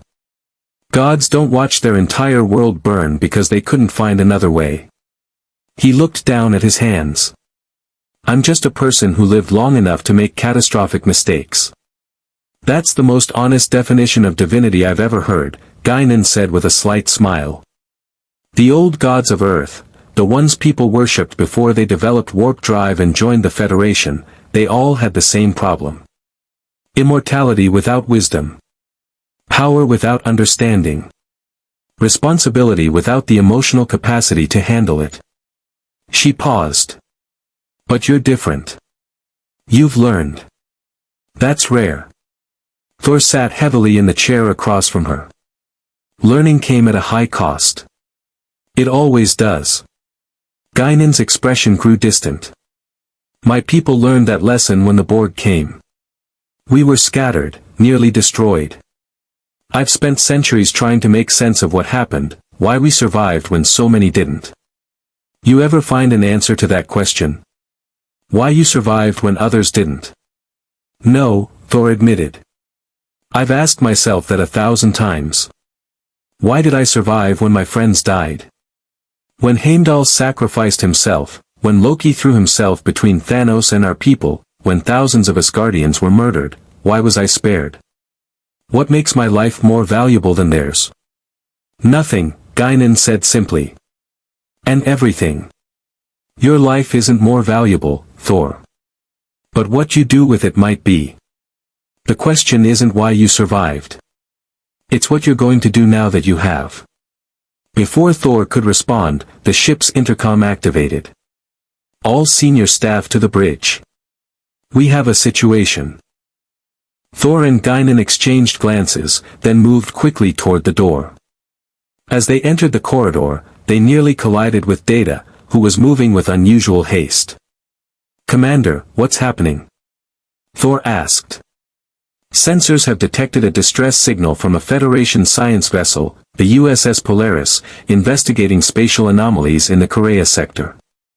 They reported detecting dimensional rifts similar to the one that brought you here, but smaller, more numerous. Then their signal cut off. Data's golden eyes met Thor's. Captain Picard believes the rifts may be releasing additional entities from your realm. Thor's jaw clenched. How far? At maximum warp, 4 hours. But Captain Picard wants your input before we proceed. The Korea sector borders Klingon space.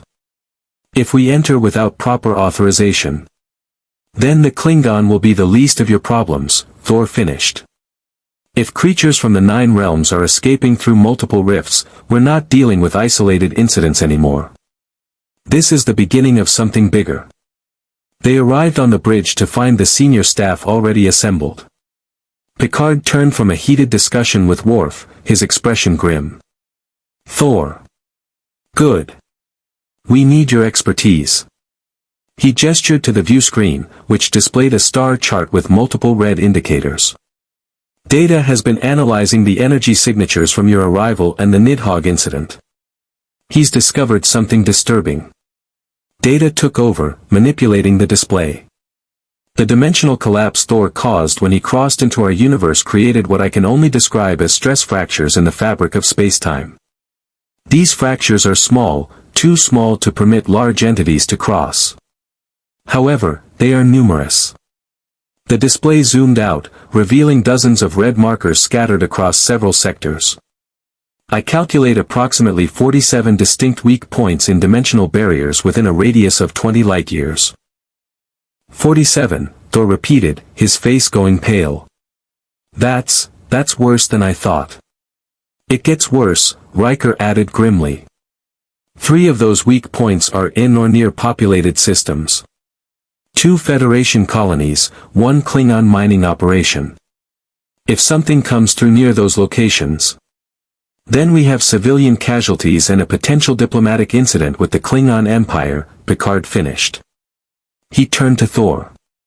What's the worst-case scenario? What could come through rifts that size? Thor closed his eyes, mentally cataloging the horrors of the 9 realms. Nothing as large as Nidhogg. The rifts aren't stable enough. But there are smaller threats, dark elves, frost giant scouts, Draugr, fire demons, shadow wraiths. Any one of them could devastate a colony if left unchecked. And if they establish a foothold, if they find a way to widen the rifts, he opened his eyes. Then you're looking at a full-scale invasion from creatures that predate your civilization by millennia. Can you close the rifts? Picard asked directly. Maybe. Probably. I don't know. Thor's frustration was evident. I closed the rift at Cygnus 4, but that was a major breach with concentrated energy. These smaller fractures are scattered, weak, intermittent. Closing them one by one could take weeks, and that's assuming I can even find them all before something comes through. Troy stepped forward. Thor, I'm sensing something from you. Not fear exactly, but recognition. You know what's going to come through those rifts, don't you? Thor nodded slowly. There's a reason the 9 realms were connected by the Bifrost, why Asgard maintained the bridge. We weren't just traveling between dimensions for convenience. We were standing guard. Keeping the realms separate, preventing the horrors of one from spilling into another. With Asgard fallen, with the Bifrost broken, there's no one maintaining the barriers anymore. The prisons are opening, and the inmates are escaping. Then we need a plan, Picard said, his command voice cutting through the rising tension. Starfleet has dispatched 3 additional vessels to investigate the anomalies, but they're at least a day away. The Polaris was our closest asset, and we've lost contact. That makes us first response. Worf brought up tactical displays. Captain, I recommend we proceed to the Polaris's last known coordinates. If the crew is alive, they may have valuable data on what came through the rift. If they are dead, he paused. Then we will at least know what we are facing. Agreed. Mr. Data, set course for the Korea sector, maximum warp. Worf, I want tactical systems at full readiness. If we encounter hostiles, I don't want to be caught unprepared. Captain, Thor interjected. I should prepare as well. Stormbreaker needs to be at full capacity, and I need to focus. Channel the God Tempest properly. If we're going into battle, I can't afford to hold back. Will that drain you like it did at Cygnus 4? Crusher asked from her station. Probably. But I'm Asgardian, we recover quickly. Give me an hour before we arrive, and I'll be ready. Thor looked at Picard. Captain, I want your permission to engage any threats we encounter without waiting for authorization. I know you have protocols, rules of engagement, but if something from my realm appears. You have my authorization, Picard said firmly. Within reason. I trust your judgment regarding threats from your home dimension. But Thor, understand, once we cross into the Korea sector, we're operating in a disputed region. The Klingon have claims there, as do the Romulans. If we're attacked by conventional forces while dealing with dimensional entities, the situation becomes infinitely more complex. Then we'd better hope the Klingon are reasonable, Riker muttered. The ship jumped to warp, and the bridge settled into the focused tension of a crew preparing for combat. Thor stood near the tactical station, watching the stars streak past on the view screen, his mind racing through scenarios and possibilities. Guinan appeared at his elbow with another Sumerian sunset. Thought you could use this. Thank you. He drank, letting the warmth spread through his chest. You know, this is familiar. The waiting before battle. The knowledge that people are going to die, and there's nothing you can do to prevent all of it. Just minimize the damage and hope your choices don't haunt you afterward. They will anyway, Guinan said matter-of-factly. Good choices, bad choices, they all haunt you if you're the kind of person who cares about the outcome. The trick is learning to live with the ghosts. Thor smiled sadly. I have a lot of ghosts, Guinan. My friends, my family, thousands of Asgardians who trusted me to protect them. Sometimes I wonder if I'm collecting more ghosts than memories. Then maybe it's time to start making better memories, she suggested. You're not in Asgard anymore, Thor. This is a new universe, new people, new possibilities. You could spend your time here mourning what you lost, or you could build something new. And if building something new means watching it fall apart again? Thor asked. I've lost everything twice now. My home, my family, my purpose. What happens when I lose it a third time? Then you pick yourself up again, Guinan said simply. That's what survivors do. We endure. We adapt. We find new reasons to keep going, even when the old reasons are gone. Before Thor could respond, Data called out from his station. "Captain, we are approaching the Polaris's last known coordinates. Sensors are detecting debris consistent with a Nova-class science vessel. No life signs." The bridge went silent. Picard's expression hardened. On screen, the view screen revealed a field of wreckage, twisted metal, shattered hull plates, components floating in the void. What remained of the USS Polaris was barely recognizable as a starship. "My God," Crusher whispered. "What could do that to a Federation vessel?" Data worked his console rapidly, analyzing the damage pattern. This was not caused by conventional weapons. The hull appears to have been subjected to extreme temperature variations, frozen in some sections, melted in others. There are also signs of molecular decay, as if something accelerated the aging process of certain components. Thor's eyes widened in recognition. Ice and fire. Temperature extremes. Accelerated decay. He looked at Picard, and his expression was grave. "Captain, you're dealing with at least 2 different species. Frost giants can freeze matter down to near absolute zero in seconds. Fire demons, specifically Svartalfar, dark elves from Muspelheim, can generate heat equivalent to your ship's warp core. And if they're working together," he trailed off, shaking his head. "They shouldn't be. Those species hate each other. They've been at war for millennia. Then what would make them cooperate?" Riker asked. "A common enemy," Thor said quietly. "Or a common goal. If they both want access to your universe, they might put aside their differences long enough to secure a foothold." Worf's tactical display lit up with warnings. "Captain, detecting multiple energy signatures in the debris field. They're moving. At least 6 distinct contacts, possibly more obscured by interference." "Life signs?" Picard demanded. "Negative on humanoid life. But these readings are unusual. One moment they register as biological, the next as energy beings, the next as nothing at all. They're phasing in and out of our sensors' detection range." Thor grabbed Stormbreaker, and lightning began to arc across his body. "They're not phasing. They're partially existing in your dimension and partially in theirs. It's how they travel between realms when the barriers are weak. Captain, I need to go out there." "Out there?" Picard repeated. "Thor, that's open space.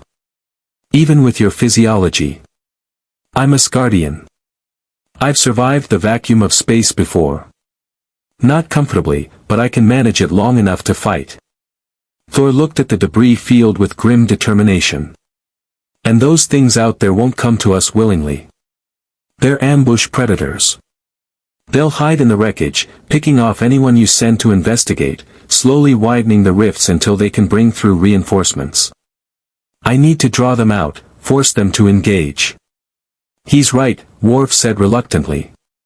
"If they're using the debris as cover, transporting a security team would be sending them into a killing zone." Picard stood, weighing the options.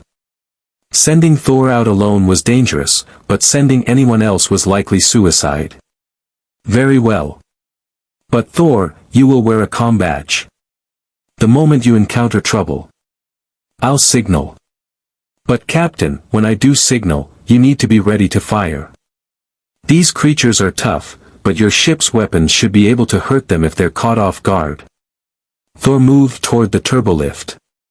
"I'm heading to the transporter room. Give me 2 minutes to prepare, then beam me into the center of that debris field." As the doors closed behind him, Picard turned to his crew. "Tactical analysis, Mr. Worf.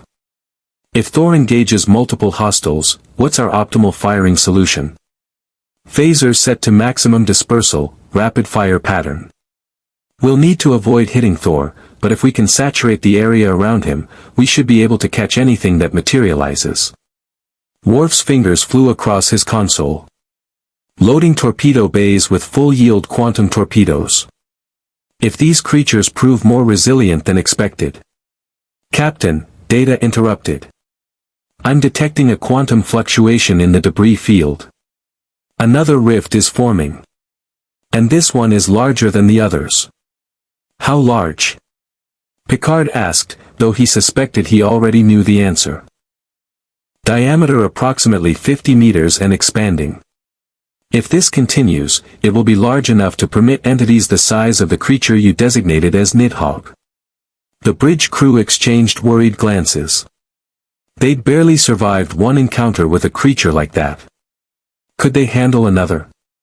In the transporter room, Thor stood on the pad, Stormbreaker crackling with barely contained power. The transporter chief looked nervous, understandably, since he was about to beam someone into hostile space without an environmental suit. "Ready when you are, sir," the chief said. Thor took a deep breath, calling upon the god Tempest, feeling lightning surge through every cell of his body. His eyes blazed white, and his hair lifted as if caught in a storm wind. Around him, the air itself seemed to crackle and distort. "Energize," he said. The transporter beam took him, and for a moment, Thor existed in that strange liminal space between matter and energy. Then he materialized in the center of the debris field, surrounded by twisted metal and the frozen corpses of Polaris crew members who had been caught in the initial attack. The vacuum of space pressed against him like a physical weight. His lungs burned, and frost began forming on his skin. But Thor was Asgardian, he'd survived worse. He raised Stormbreaker high, and lightning exploded outward in all directions, illuminating the debris field like a newborn star. And in that light, the creatures revealed themselves. They were nightmares made flesh.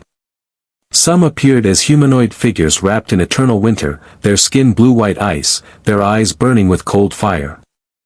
Others were shadow-given form, tall and impossibly thin, their bodies seeming to absorb light itself.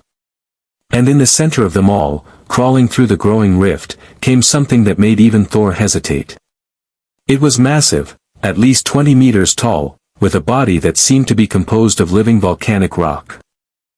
Cracks in its surface glowed with internal fire, and when it opened its mouth, smoke and flame poured forth. A fire giant. Not just a demon, but a true giant from Muspelheim, one of the ancient titans that had been imprisoned since before human civilization began. The giant spoke, its voice like continents grinding together. "Asgardian. We smell your blood across the void. You broke the prisons. You freed US. And now you think to imprison US again?" Thor's response was to hurl Stormbreaker directly at the giant's head. The axe spun through space, trailing lightning, and struck with the force of a tactical warhead. The fire giant staggered backward, roaring in pain and fury. The smaller creatures, frost giants and dark elves, surged forward to protect their larger ally. And in the Enterprise, watching through sensors, Captain Picard gave the order that would turn the debris field into a battlefield. "All weapons, fire." The Enterprise's phaser arrays lit up the void, orange beams lancing through the debris field with surgical precision. Worf had calculated the firing solution perfectly, each beam struck within meters of Thor's position without touching him, catching the frost giants and dark elves in overlapping fields of directed energy. The frost giants screamed as the heat disrupted their cellular structure.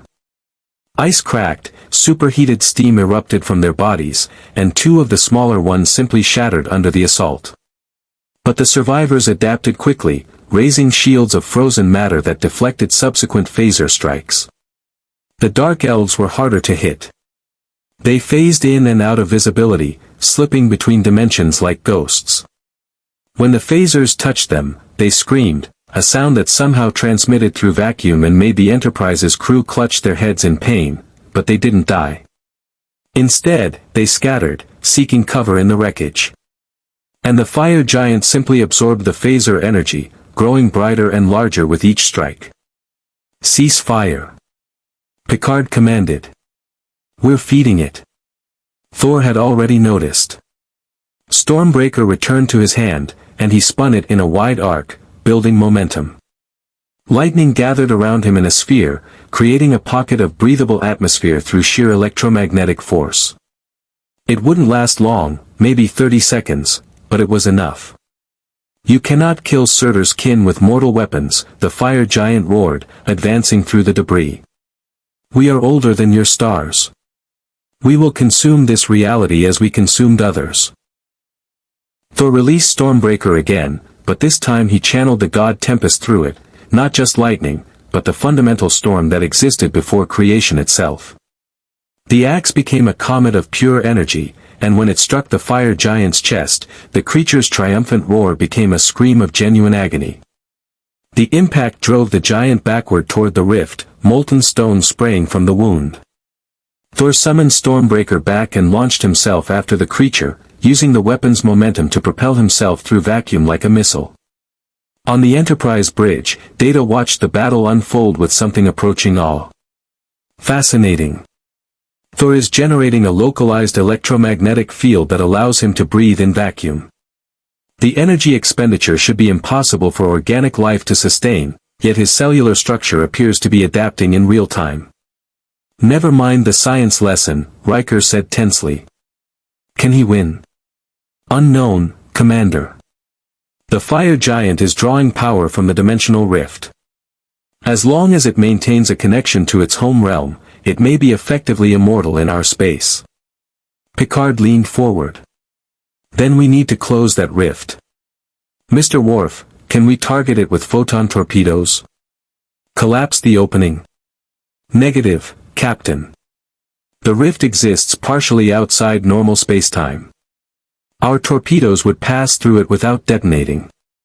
We need something that can affect dimensional barriers directly. Troy gripped her console, her empathic senses overwhelmed. Captain, I'm sensing something through that rift. Not just these creatures, something else. Something vast and ancient and, she gasped. It's aware of us. It knows we're here. What knows we're here? Picard demanded. I don't know. But it's coming. And it's bringing others with it. In the debris field, Thor grappled with the fire giant, his hands closing around the creature's throat despite the searing heat that would have vaporized a human instantly. The giant's fists hammered at Thor's ribs with enough force to crack asteroids, but the Asgardian endured, holding on with desperate strength. You cannot win, the giant gasped, smoke pouring from its mouth. The prison worlds are broken. The realms bleed together. Even if you kill me, thousands more will come.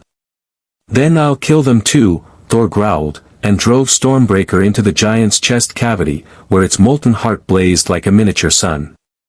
The axe sank deep, and Thor channeled everything he had, every ounce of divine power, every fragment of the god Tempest, every desperate hope that this universe wouldn't fall like his own had. Lightning erupted from Stormbreaker's blade, spreading through the giant's body like cracks in stone, freezing the molten rock, shattering the ancient magic that held it together. The fire giant exploded in a shower of cooling stone fragments, and the force of the detonation threw Thor backward through space. He tumbled end over end, his electromagnetic field flickering, his lungs screaming for air that wasn't there. Transport him now. Picard commanded. The transporter beam caught Thor mid-spin, yanking him back aboard the Enterprise. He materialized in the transporter room and immediately collapsed to his knees, gasping for breath, frost covering his exposed skin while steam rose from his armor. Medical team to transporter room 3, Crusher's voice came over the comm. Thor, can you hear me? I'm fine, Thor managed between breaths. Just need a moment. You almost died, Crusher said flatly as she arrived with her medical kit. Your core temperature dropped 15 degrees, you have radiation burns from energy exposure, and your oxygen saturation is critically low. You're going to sickbay. Now. Thor wanted to argue, but his vision was graying at the edges. He'd pushed too hard, burned too much energy in an environment that was actively trying to kill him. Even Asgardian physiology had limits. On the bridge, the situation was deteriorating. The remaining frost giants and dark elves had regrouped near the rift, and Data's sensors were detecting massive energy buildups on the other side. Captain, Data reported, his voice carrying a note of urgency that was unusual for the android. Multiple large entities are approaching the rift from the other side. If they cross into our dimension. The rift exploded outward, doubling in size. And through it came something that made the fire giant look small. It was a dragon, but not like Nidhogg. This creature was sleeker, more serpentine, with scales that shimmered between solid matter and living flame. Its eyes were intelligent, calculating, and when it emerged fully into normal space, reality itself seemed to recoil from its presence. Fafnir, Guinan whispered from her position near the bridge entrance, her face pale. The Dragon of Greed. I've heard stories about it from species that remembered the old days. It was supposed to be a myth. It's very real, Worf said grimly, watching the creature coil through the debris field. And it's heading toward the nearest inhabited system, the Klingon mining colony on Korea 4. Picard made his decision in seconds. Helm, intercept course. Maximum warp. Worf, load all torpedo tubes, quantum and photon both. If we can't stop it, we'll at least slow it down long enough for the colony to evacuate. Captain, Riker said carefully. That's Klingon territory. If we engage without permission from the High Council, then we'll deal with the diplomatic consequences later, Picard said firmly. I will not allow thousands of Klingon to be slaughtered because we waited for authorization. Engage. The Enterprise leaped to warp, leaving the debris field and the remaining hostile forces behind. In sickbay, Thor struggled to sit up despite Crusher's protests. I need to get to the bridge. That's Fafnir, the Dragon of Greed. It's one of the worst. It consumed entire worlds in the early days of the Nine Realms, hoarding their wealth and power. Odin himself had to imprison it in a pocket dimension. You're in no condition to fight, Crusher said, running her medical tricorder over him. Your bio-readings are still critically unstable. If you exert yourself again, then I'll die. But if Fafnir reaches that colony, thousands of Klingon will die. And unlike me, they won't come back. Thor pushed himself off the bio-bed, swaying slightly but remaining upright. Doctor, I appreciate your concern. But this is what I do. This is what I've always done. I stand between monsters and the innocent, and I don't stop until the monsters are dead or I am. Then at least let me give you a stimulant, Crusher said, her medical ethics warring with the reality of the situation. It'll stabilize your system temporarily, give you maybe an hour before the crash hits. Do it. She pressed a hypospray to his neck, and Thor felt artificial energy flood his system. It wasn't pleasant, his nerves screamed in protest, but it worked. His vision cleared, his breathing steadied, and strength returned to his limbs. Thank you, Doctor.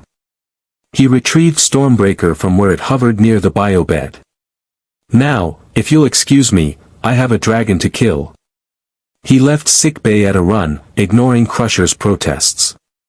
By the time he reached the bridge, the Enterprise had dropped out of warp near Korea 4, a harsh, mineral-rich world with a small Klingon mining operation carved into its largest asteroid. And Fafnir was already there, coiled around the asteroid like a serpent crushing prey. The dragon is attacking the mining facility, Data reported. The Klingon are attempting to defend with disruptor cannons, but their weapons are having minimal effect. Colony population, 417. Current casualties, 37 and rising. Hail the colony, Picard ordered. Offer them assistance. A Klingon face appeared on the view screen, scarred, furious, and desperate. This is Colony Commander Morag. Federation vessel, what are you doing in Klingon space? Saving your colony, Commander, Picard replied. We're tracking the creature that's attacking you. We can help, but we need your permission to engage. Morag's pride warred with pragmatism. Around him, alarms blared and explosions shook his command center. The creature is tearing through our defenses. If you can kill it, you have my permission. But Federation, if you fail, you die with us. There will be no retreat. Understood. Picard out. He looked at Thor, who had taken position near tactical. "Can you stop it?" "I can try," Thor said, watching Fafnir tear another section of the mining facility free and consume it, metal, ore, and Klingon all disappearing into its massive maw. But Fafnir is different from the fire giant. It doesn't just have physical power. It has ancient magic, greed given form. It wants to consume, to possess, to own everything it touches. Your ship, your crew, your federation, Fafnir will try to make it all part of its horde. How do we kill it? Worf asked, his warrior's instinct cutting through to the essential question. You don't, Thor said grimly. You distract it long enough for me to get close. Then I tear out its heart before it can add me to its collection. Riker stood. I'm going with you. Commander, I don't think, Picard began. With respect, Captain, Thor shouldn't face this alone. And I've been in worse situations. Riker's jaw was set. Besides, someone needs to make sure he doesn't get himself killed showing off. Thor actually smiled. You're either very brave or very stupid, Commander. Both, usually, Riker admitted. What's the plan? Simple. You keep Fafnir's attention while I circle around to its blind spot. Dragons are vain creatures, they can't resist showing off their power. Make it angry, make it focus on you, and I'll do the rest. Making things angry, Riker said. I can do that. Picard wanted to order them both to stop, to find another way that didn't involve his first officer and a half-dead god charging headlong at a creature from mythology. But time was running out. The mining colony was being torn apart, and every second they debated meant more Klingon deaths. Go, Picard said finally. But Commander, that's an order to come back alive. Aye, Captain. Thor and Riker headed for the transporter room at a run. Behind them, Picard turned to his remaining crew. Worf, I want continuous torpedo fire on that dragon. Don't expect to hurt it, just keep it off balance. Data, coordinate with the Klingon colony defenses. If we can create a crossfire, we might be able to exploit a weakness. Captain, Troy said urgently. The entity I sensed before, the vast presence beyond the rift. It's closer now. And I think, she paused, struggling to articulate what her empathic senses were telling her. I think it's watching. Studying. Like we're specimens in an experiment. Picard felt a chill run down his spine. What kind of entity studies civilizations like experiments?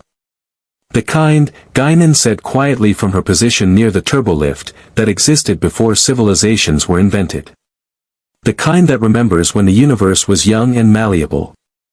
The kind that Thor's people imprison because letting them roam free would mean the end of everything.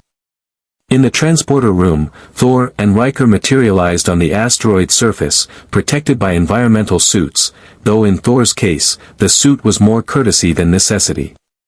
Fafnir loomed above them, easily 200 meters long, its scales reflecting the light of distant stars.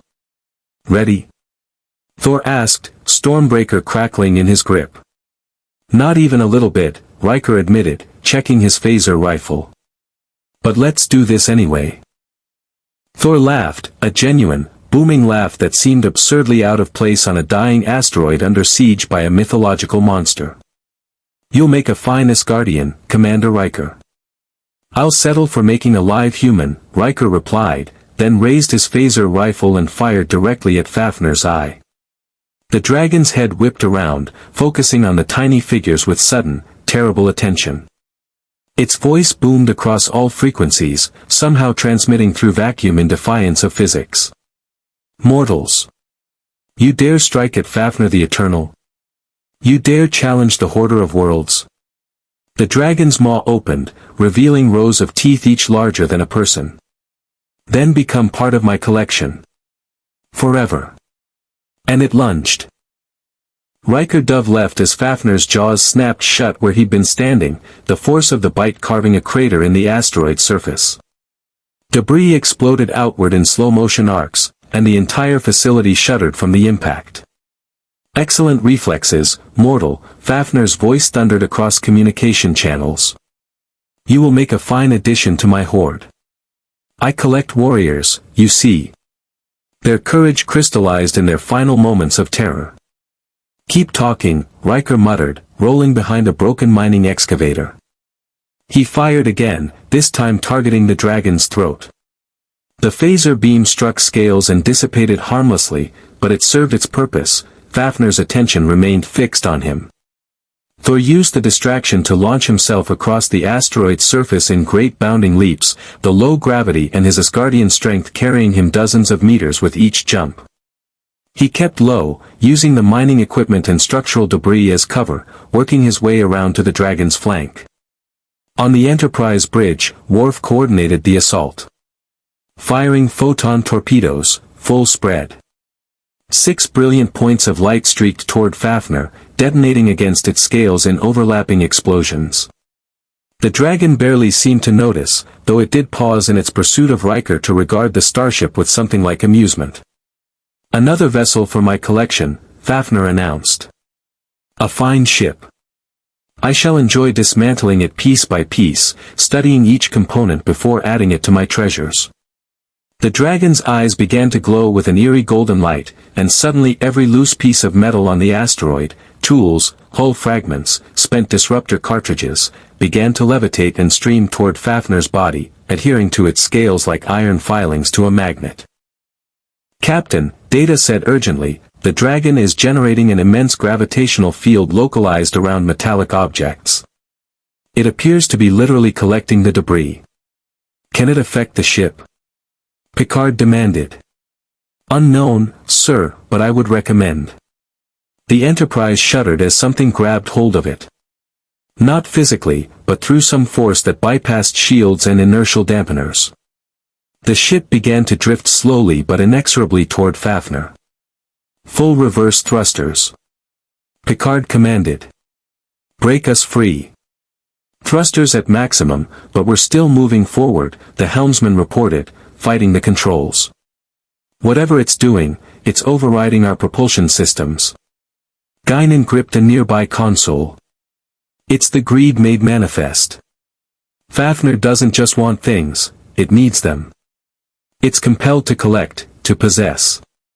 Your ship is technology, therefore valuable, therefore something it must own. Recommendations? Picard snapped. Don't have technology, Guinan said dryly. Barring that, destroy what it wants before it can take it. Picard's eyes widened in understanding.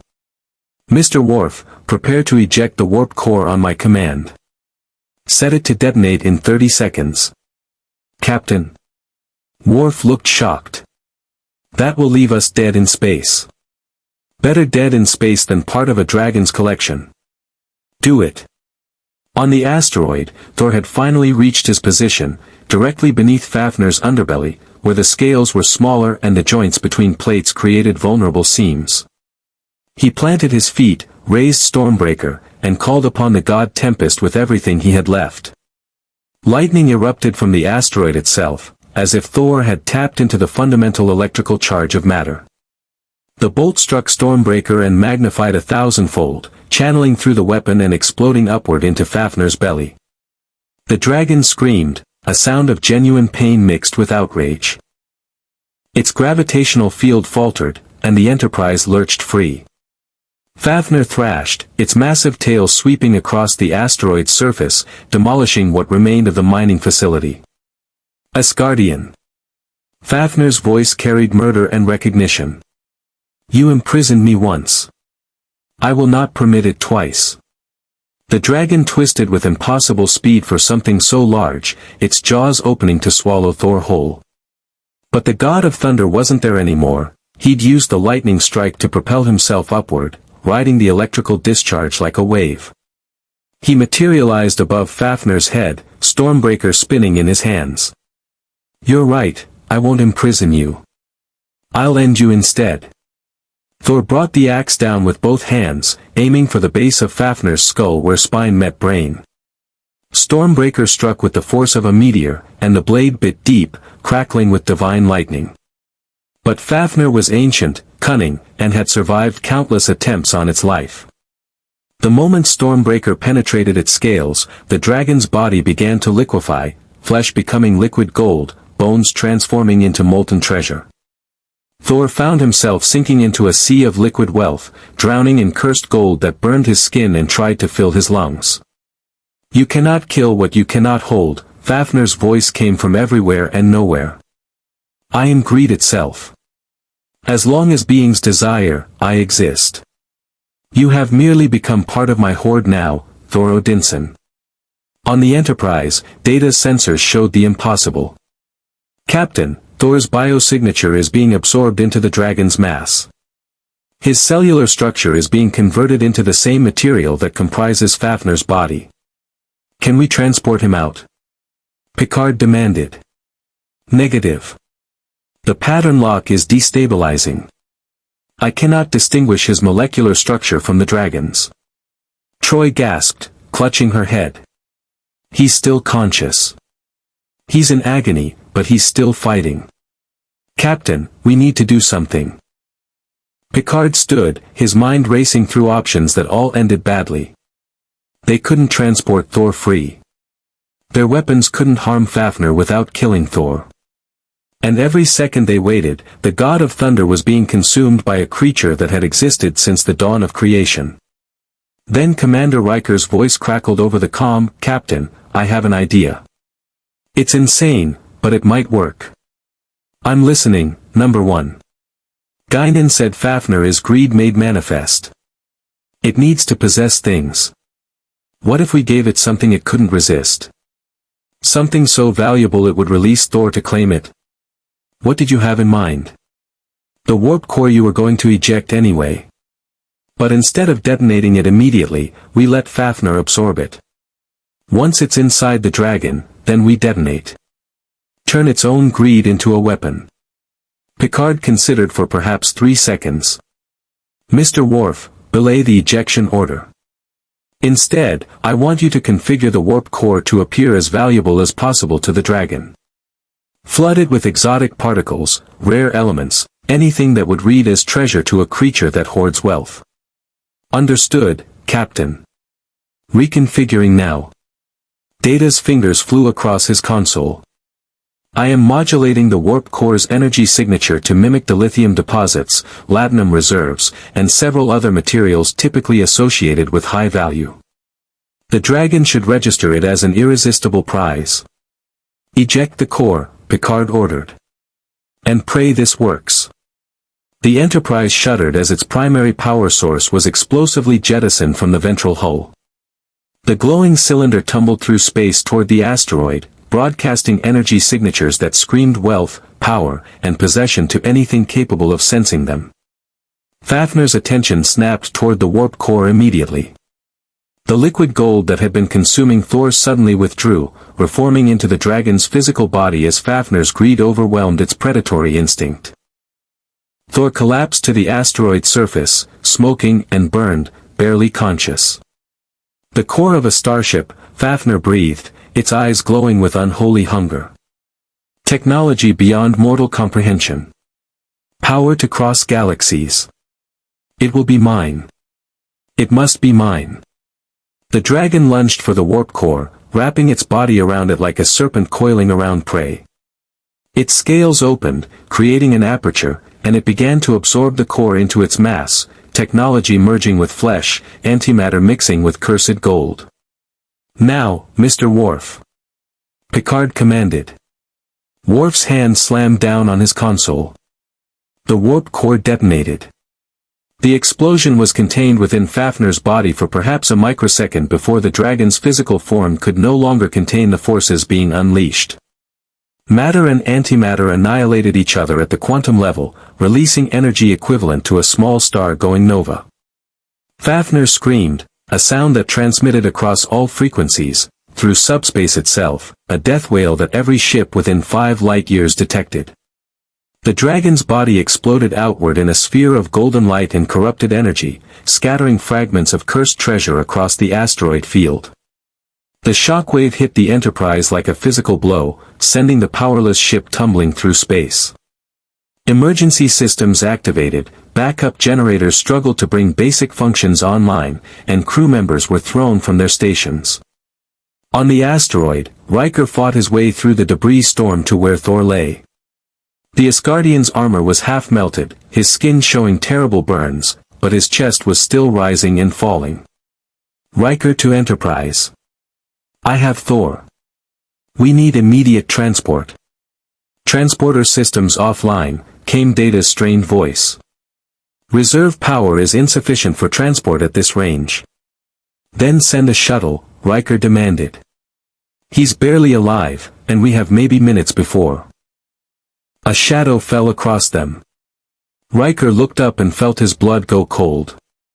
The dimensional rift was still open. And through it, more creatures were emerging, frost giants, fire demons, dark elves, and things that defied description. Fafnir's death had been a beacon, announcing to everything imprisoned in the 9 realms that the guards were gone and the gates were open. "Captain," Riker said quietly into his comm, "we have a problem." On the Enterprise bridge, Picard stared at the sensor readings with growing horror. Dozens of entities were pouring through the rift. The Klingon mining colony was being overrun. And his ship was powerless, drifting, unable to defend itself or anyone else. "How long until we have power?" Picard asked LaForge. "At least 30 minutes, Captain," came the engineer's voice from below decks. "The warp core detonation fried half our EPS conduits. I'm literally rebuilding the power distribution network from scratch. We don't have 30 minutes. Picard looked at the carnage unfolding on the view screen.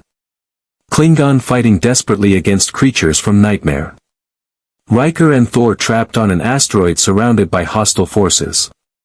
And somewhere beyond the rift, that vast presence Troy had sensed was drawing closer. Then a new voice crackled across all frequencies, deep, resonant, and carrying an authority that made even the invading creatures pause in their rampage. "This is Admiral Kong of the Klingon Defense Force. All vessels, converge on Korea 4. We have warriors in need of assistance." 3 Klingon battlecruisers dropped out of warp, their weapons already firing. Disruptor beams and photon torpedoes lit up space as the Klingon engaged the dimensional invaders with the kind of enthusiasm only Klingon could muster when facing impossible odds. Admiral Kang's face appeared on the Enterprise view screen, scarred, ancient, and grinning with battle joy. "Captain Picard. I received your distress call. It seems the Federation requires Klingon assistance." "Again." "Admiral," Picard said, relief flooding through him. "Your timing is impeccable. As always." Kang's grin faded slightly. "But Captain, my sensors show creatures that should not exist emerging from a tear in space itself. Your report mentioned dimensional entities from ancient Earth mythology. I dismissed it as Federation exaggeration. I was wrong. We need immediate transport for Commander Riker and his companion from the asteroid surface," Picard said urgently. "Our systems are compromised." "Already done," Com replied. "My transporter is retrieving them now." He paused, his expression growing serious. "Captain Picard, I have fought many enemies. The Romulans, the Cardassians, even your Federation in the old days. But I have never seen anything like this. These creatures fight without honor, without strategy, without any goal except destruction. What are they?" "Nightmares," Picard said quietly. "From a realm that was supposed to remain sealed forever." On Kang's bridge, Thor and Riker materialized, both immediately collapsing. Klingon medical personnel rushed forward, but Thor pushed them away with weakened hands. "No time," he gasped. "The rift. I need to close the rift before." "Before what?" Kong demanded, standing over him. Thor looked up at the Klingon admiral with eyes that had seen the end of worlds. "Before Surtur comes through. The fire demon that destroyed Asgard. If he crosses into your universe, everything burns. Planets, stars, entire civilizations. He is the end of all things, and I felt his presence beyond that rift." The bridge fell silent. Even the Klingon, who prided themselves on fearlessness, felt the weight of those words. Then we close the rift, Kong said simply. How? Thor struggled to sit up, every movement agony. I need Stormbreaker. I need power, lots of it. And I need someone to buy me time. 5 minutes, maybe less, to channel enough energy to seal the dimensional barrier permanently. Kong smiled grimly. You want 5 minutes? Klingon can give you 5 minutes. We can give you 5 minutes against anything. He raised his voice. All ships, form defensive perimeter around the rift. Weapons free. Engage any hostiles with extreme prejudice. For the Empire. For glory. For the chance to fight gods themselves. The Klingon crews roared their approval, and the 3 battlecruisers moved into position. Behind them, the Enterprise's emergency power finally came online, allowing the ship to limp into a support position. Thor stood, leaning heavily on Stormbreaker. Burns covered his body, his armor was destroyed, and his reserves of divine energy were nearly depleted. But his eyes blazed with determination. Admiral Kong, he said. If I die doing this, make sure they know, the Klingon and the Federation both, that I died trying to protect them. That matters to me. Kong clasped Thor's shoulder with surprising gentleness. If you die, Asgardian, you will die as a Klingon warrior. And there is no greater honor than that. Now go. We will give you your 5 minutes. Thor nodded once, then raised his hand. Lightning engulfed him, and he vanished, transported not by technology, but by the raw power of the god Tempest, appearing directly in front of the dimensional rift. Around him, creatures from the 9 realms surged forward to stop him. Fire demons launched volleys of flame. Frost giants hurled spears of absolute zero ice. Dark elves phased through reality itself to strike from impossible angles. But between Thor and the creatures stood 3 Klingon battlecruisers, their crews screaming war songs and firing every weapon they possessed. And behind them, the crippled but defiant Enterprise added its own firepower to the defense. Thor raised Stormbreaker high and began to speak words in a language older than human civilization, the tongue of Asgard, the speech of gods and ancient powers. Lightning gathered around him, building from a spark to a storm to a hurricane of divine energy. And in the depths of space, watching through the rift with eyes like dying suns, Surtur the fire demon smiled and began his march toward this new reality. The real battle was about to begin. The words Thor spoke were not merely language, they were fundamental declarations of reality, commands that the universe itself struggled to obey. Each syllable carried the weight of millennia, resonating through dimensions that had no names in Federation physics. By the power of Yggdrasil, the world tree that connects all realms. Lightning struck Thor from above, not from any visible source, but from the fabric of space-time itself, as if reality was answering his call. By the sacrifice of Odin Allfather, who hung upon the tree to gain wisdom. The storm around him intensified, forming a vortex that pulled in debris, energy, and even light itself. The dimensional rift began to contract, resisting, fighting against his will. By the blood of Asgard, spilled in defense of the 9 realms. A massive shape appeared at the rift's edge, enormous even by the standards of the creatures that had already emerged. Surtur's flaming sword pierced through first, a blade the size of a starship that burned with the heat of creation itself. On Kang's bridge, sensors screamed warnings. Admiral, energy readings at the rift are off the scale. Whatever is coming through exceeds our ability to measure. Then we measure it with blood and courage, Kong replied, gripping his command chair. All ships, concentrate fire on the rift aperture. Keep that thing from fully manifesting. The 3 Klingon battlecruisers and the Enterprise unleashed everything they had. Photon torpedoes, quantum torpedoes, disruptor beams, and phaser arrays converged on the rift in a display of firepower that would have reduced a planet to ash. The dimensional barrier rippled and distorted, and for a moment, Surtur's advance halted. The fire demon roared, a sound that transmitted through subspace and made stars flicker in distant systems. Asgardian, Surtur's voice boomed across all frequencies. You delay the inevitable. Ragnarok has come to this realm as it came to yours. All things must burn. All things must end. Thor's response was to channel more power through Stormbreaker.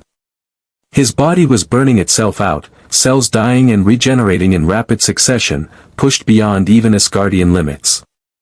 Blood poured from his nose, his ears, his eyes, but he didn't stop speaking the ancient words. By the twilight of gods, I seal this gate.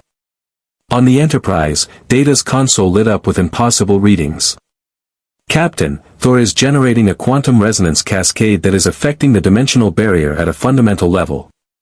He is essentially teaching reality how to repair itself. Can he finish? Picard asked, watching the god of thunder's form grow brighter and brighter with barely contained energy. Unknown, sir. But his life signs are failing. Whatever he is doing, it is consuming him. Troy gasped, her empathic senses overwhelmed. Captain, I can feel him. He's not just using power, he's offering himself. He's trying to become the seal, to make his own life force the barrier that keeps the rift closed. A sacrifice, Picard breathed. He intends to die closing that rift. No. The word came from Riker, who had regained consciousness on Kang's bridge. We're not letting him do this alone. He looked at Admiral Khan. You said Klingon can give him 5 minutes against anything. What if we give him more than time? What if we give him power? Kang's eyes narrowed. Explain, Commander. Our ships generate massive amounts of energy through warp cores, fusion reactors, auxiliary generators. What if we channeled that energy directly to Thor? Used our technology to amplify what he's doing? The energy transfer would be catastrophic, Data said from the Enterprise. Our systems are not designed to channel power to an organic recipient. The feedback could destroy our ships. But it might work. Picard asked. It might, Data admitted. If we created a harmonic resonance between our deflector arrays and Thor's energy signature, we could theoretically amplify his output by several orders of magnitude. However, do it, Picard commanded. Mr. Data, coordinate with the Klingon vessels. Create that resonance. If Thor is willing to die for this universe, the least we can do is give him the tools to live. Agreed, Khan said immediately. Engineering, reroute all available power to the deflector array. Weapons, shields, life support if necessary. Everything goes to supporting the Asgardian. On the other 2 Klingon battlecruisers and aboard the Enterprise, engineering crews worked frantically to reconfigure their ships' power systems for something they'd never been designed to do. Within 90 seconds, an impossibly short time for such complex work, the 4 vessels had established a harmonic link. Initiating energy transfer, Data announced. Now. 4 beams of concentrated power lanced out from the ships, converging on Thor's position. The god of thunder screamed as foreign energy flooded into him, not painful exactly, but overwhelming, like trying to drink from a fire hose. His body became a living star, blazing so brightly that sensors had to filter the image to prevent optical damage to anyone watching. And with that amplified power, Thor spoke the final words of the sealing ritual. By my oath as king, I close what should never have been opened. By my blood, I seal what my actions broke. Let the realms be separate. Let the prisons hold. Let this reality be protected from the horrors of mine. The dimensional rift began to collapse, reality rushing in to fill the wound like flesh healing around a blade. Surtur roared in fury, pushing harder against the closing gateway, his massive form half in and half out of normal space. You cannot cage me again, Thor Odinson. I am inevitable. I am the end of all things. Thor's response was to pour every ounce of amplified energy into one final push. Then end somewhere else. Stormbreaker blazed with light that transcended the visible spectrum, becoming something that existed in all wavelengths simultaneously. Thor brought it down in a cutting motion, and the dimensional rift simply stopped existing.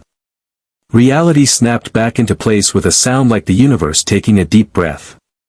Surtur's sword, still partially extended into normal space, found itself severed from its wielder, the massive blade tumbling through the asteroid field as an artifact from another dimension slowly dissolving into exotic particles. The remaining creatures from the 9 realms, those that had fully manifested before the closure, suddenly found themselves cut off from their power source. Without the connection to their home realm, they began to weaken. The frost giant's ice cracked and melted. The fire demon's flames guttered and died. The dark elves lost their ability to phase between dimensions and became solid, vulnerable targets. The Klingon crews, sensing victory, pressed their advantage with renewed fury. Disruptor fire cut down the remaining invaders with ruthless efficiency. Within minutes, the immediate threat was neutralized. And Thor, his purpose fulfilled, fell. Transport him immediately. Picard commanded. The Enterprise's transporter chief grabbed Thor's signature just before he struck the asteroid surface. He materialized in sickbay, smoke rising from his body, every exposed inch of skin covered in burns from channeling more energy than any organic being should survive. Dr. Crusher and her medical team descended on him immediately, tricorder scanning, hyposprays administering emergency treatment, diagnostic equipment screaming warnings about failing organ systems. His cellular structure is breaking down at the molecular level, Crusher said, her voice tight with controlled panic. Whatever he did, it's destroying him from the inside out. I need to stabilize his genetic matrix, but I don't even know where to start. His biology is completely alien to anything in Federation medical databases. Let me help, a new voice said. Everyone turned to see a woman standing in sickbay's doorway, tall, regal, with golden armor that seemed to glow with internal light. Her presence radiated power and authority, and for a moment, no one could speak. Who are you? Crusher demanded, positioning herself protectively between the stranger and Thor. How did you get aboard my ship? The woman smiled gently. I am Sif, of Asgard. I sensed Thor's call across the dimensions when he spoke the sealing words. The ritual he performed created a temporary bridge, just long enough for me to cross. She moved toward Thor's biobed, and despite herself, Crusher found herself stepping aside. I am a healer as well as a warrior. I can save him, but I need your medical technology to amplify my work. Picard's voice came over the comm, Doctor, we've confirmed her biosignature matches Thor's. She's Asgardian. Crusher made a split-second decision. What do you need? Your regeneration technology, dermal regenerators, cellular repair systems, anything that can help damaged tissue heal. Asgardian biology is resilient, but Thor has pushed himself beyond the breaking point. He needs time, and we need to buy him that time. For the next 3 hours, Sif and Crusher worked together in a partnership that transcended their different medical traditions. Asgardian healing techniques, which looked remarkably like magic to Federation eyes, combined with 24th century medical technology to gradually pull Thor back from the edge of death. On the bridge, Picard dealt with the aftermath of the battle. The Klingon mining colony had suffered severe casualties, 147 dead, dozens more injured. The 3 Klingon battlecruisers were damaged but intact. And the Enterprise itself would need weeks in space dock for proper repairs. Admiral Kong is hailing, Captain, Worf announced. The Klingon admiral's face appeared on the view screen, and for once, his expression carried something other than battle joy or martial pride. It carried respect. Captain Picard. I have fought beside Klingon, Romulans, even Cardassians in my long career. But I have never fought beside anyone quite like your Asgardian. He paused. He is a true warrior. If he survives, tell him that the House of Kong owes him a blood debt. And blood debts among Klingon are not taken lightly. I will convey your message, Admiral. And thank you for your assistance. Without your intervention. Without yours, my miners would be dead, Captain. We are even. Kang's expression softened fractionally. But Picard, I must ask, are there more rifts? More creatures waiting to cross into our space? Unknown, Picard admitted. Thor sealed this rift permanently, but there may be others scattered throughout the quadrant. We'll need to coordinate with Starfleet and the Klingon Defense Force to locate and seal them. A joint operation between the Federation and the Empire, Kang said thoughtfully. My superiors will not like it. Your superiors will probably like it even less. But the alternative is allowing nightmares from mythology to run loose in civilized space. He nodded once. I will recommend it to the High Council. In the meantime, may your Asgardian heal quickly. The universe needs warriors like him. Agreed. Picard out. As the transmission ended, Guinan appeared at Picard's elbow with a cup of tea. Earl Grey. Hot. You look like you need it. Thank you, Guinan. Picard sipped the tea gratefully. I've commanded this ship through encounters with omnipotent beings, time-traveling paradoxes, and genocidal collectives. But this feels different somehow. Because it is different, Guinan said, settling into the chair beside him. Q tests your philosophy. The Borg test your technology. But Thor and his kind test something more fundamental. They test whether a universe built on science can coexist with beings that operate on principles that predate science itself. Can it? Picard asked. You tell me, Captain. You just coordinated 4 starships to channel power through a god to seal a dimensional rift before a fire demon could incinerate the quadrant. If that's not science and mythology working together, I don't know what is. Picard smiled slightly. When you put it that way. In sickbay, Thor's eyes finally opened. His vision was blurry, his body felt like one massive bruise, but he was alive. Sif's face swam into focus above him, and he managed a weak smile. Sif. You're here. How? Your ritual created a bridge. Brief, but sufficient. She gripped his hand. Thor, you nearly died. Again. How many times must you throw yourself at impossible odds before you learn? At least once more, Thor rasped. I sealed the rift, didn't I? You did, Dr. Crusher confirmed, appearing on his other side. You also nearly destroyed yourself doing it. Your cellular damage was catastrophic. If Sif hadn't arrived when she did. But she did arrive. And I'm alive. That's a better outcome than most of my plans achieve. Thor tried to sit up and immediately regretted it. How long was I out? 3 hours, Sif said. And you're not fully recovered yet. You need rest, proper food, and at least a week of no heroics whatsoever. A week, Thor repeated. I can manage 3 days. Thor. Sif, there are more rifts out there. 47 weak points in dimensional barriers, any one of which could release more creatures from the 9 realms. I closed one. That leaves 46. He looked at her with eyes that carried too much guilt and too much determination. I broke those barriers. I'm responsible for fixing them. All of them. Sif wanted to argue but recognized the futility.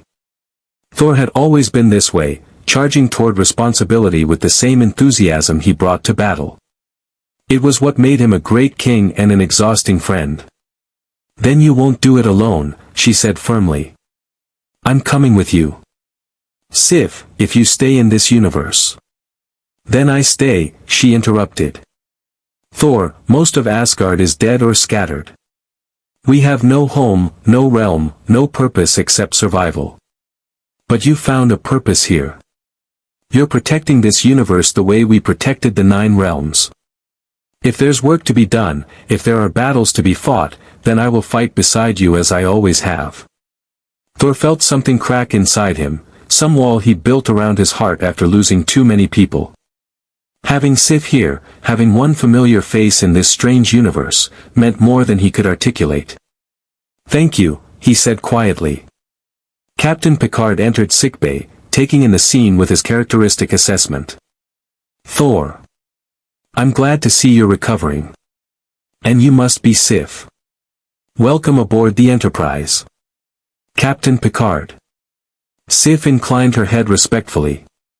"Thor has told me about you. About your Federation and your principles.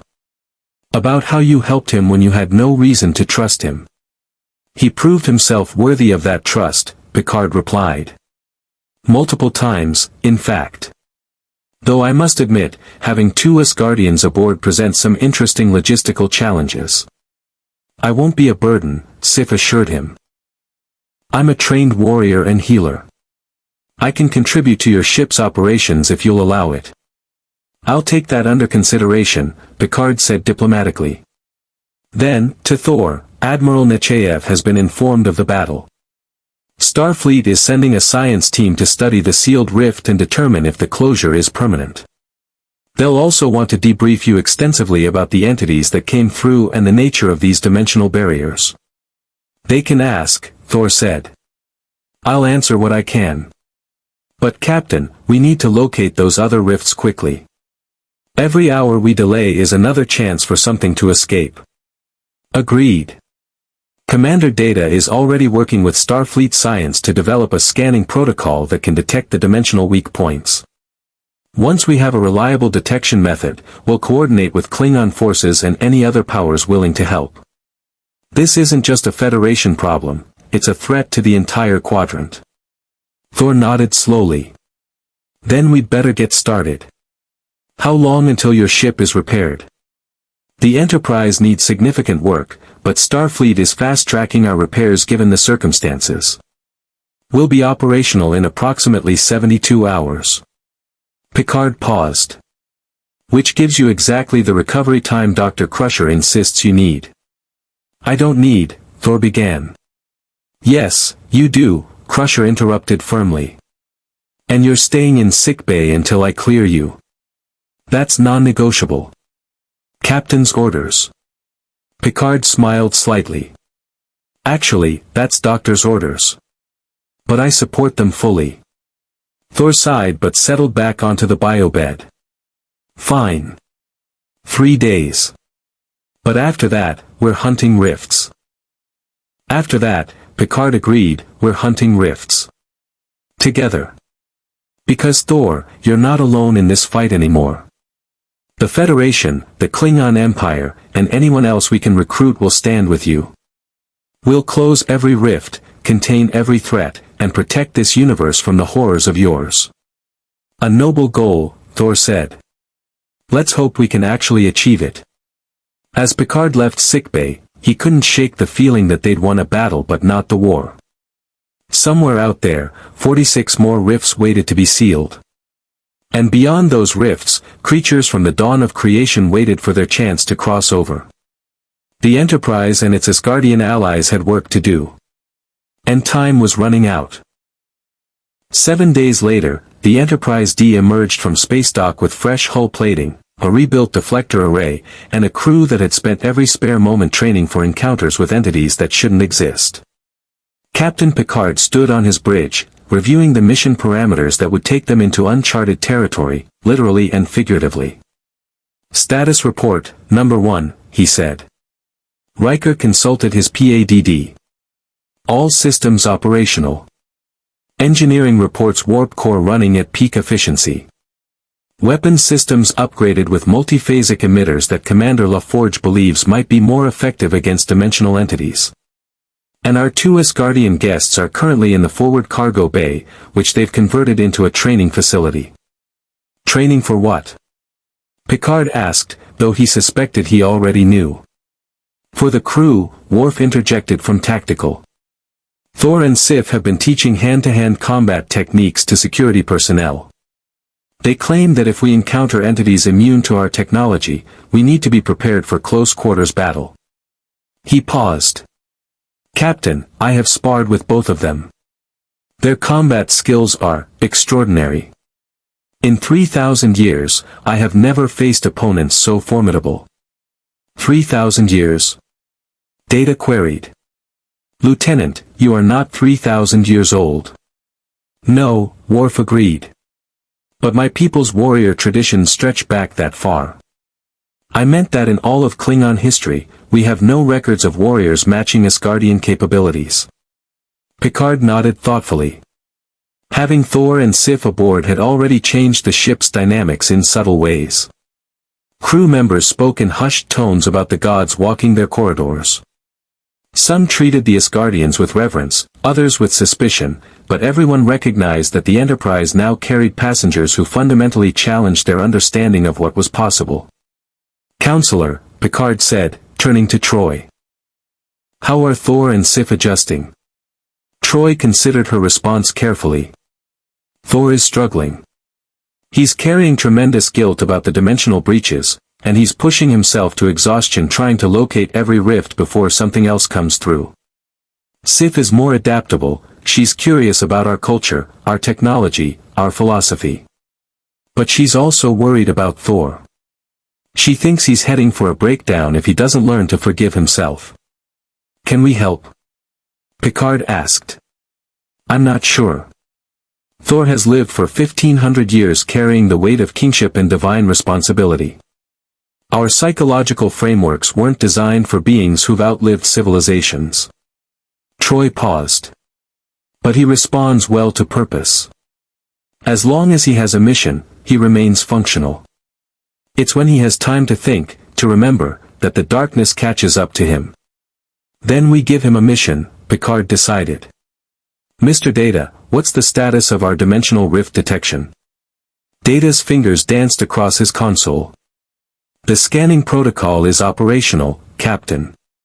By combining quantum resonance imaging with chronoton particle detection and several modifications suggested by Thor, we can now identify dimensional weak points with 73% accuracy at ranges up to 2 light-years. I have identified 3 potential rifts within our current patrol sector. Distance to the nearest? 4.6 hours at warp 7. Set course. Yellow alert. And inform our guests that we found their first target. In the cargo bay turn training facility, Thor was demonstrating a combat technique to a group of security officers. He moved with fluid grace despite his size, showing how to use an opponent's momentum against them, how to strike vulnerable points on larger enemies, how to fight when technology failed. The key, he explained, ducking under an imaginary blow and countering with a palm strike that stopped millimeters from a security ensign's throat, is to remember that every creature has vulnerabilities. Size doesn't matter. Power doesn't matter. What matters is finding the weakness and exploiting it before your opponent exploits yours. Sif watched from the side, occasionally offering corrections or demonstrations of her own. She wore modified Starfleet training gear that had been reinforced to withstand Asgardian strength, and she'd tied her dark hair back in a practical braid. Despite being surrounded by technology she didn't fully understand, she looked completely at ease. You're a natural teacher, she commented during a break. When did that happen? You used to solve problems by hitting them with Mjolnir until they stopped moving. Thor managed a rueful smile. 1,500 years changes a person. I've learned that not every problem can be solved with a hammer. Or an axe. He glanced at Stormbreaker, which hovered nearby, crackling with subdued lightning. Though I'll admit, many problems still can be. Before Sif could respond, Picard's voice came over the comm. Thor, Sif, please report to the bridge. We've detected a dimensional rift. The Asgardians exchanged glances, then headed for the turbolift at a run. The security personnel they left behind looked at each other with a mixture of relief and disappointment. Relief that the punishing training session was over, disappointment that they wouldn't see how the gods fought real battles. When Thor and Sif arrived on the bridge, they found the viewscreen displaying a star chart with a pulsing red indicator. Data was providing analysis to the senior staff. The rift is located in the Khitomer sector, near the site of the infamous Khitomer massacre where Romulans attacked a Klingon outpost 37 years ago, Data explained. Current readings suggest it is stable but growing. At present rate of expansion, it will reach critical size in approximately 14 hours. Critical size meaning? Riker asked. Large enough to permit entities of significant mass to cross, Data replied. Potentially as large as the creature designated Nidhog. Thor studied the display with narrowed eyes. Ymir. That's significant. Sites of great tragedy, massive death, they create weak points in the dimensional fabric. All that pain and fear and violent death leave scars on reality itself. The rifts are drawn to those scars like infection to a wound. Then we should expect more rifts near sites of historical atrocities, Picard said grimly. Wolf 359 where the Borg destroyed 40 starships. The Setlik 3 massacre where Cardassians killed Federation colonists. The Romulan supernova zone. Exactly, Sif confirmed. In the Nine Realms, the worst breaches always appeared where the most blood had been spilled. The dimensional barriers are weakest where reality has been traumatized. Worf straightened at his station, his expression darkening.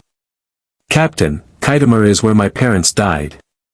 Where 4,000 Klingon were murdered in their sleep by Romulan forces. If that site is vulnerable to dimensional intrusion, then we protect it, Picard said firmly. Mr. Data, how long until we arrive?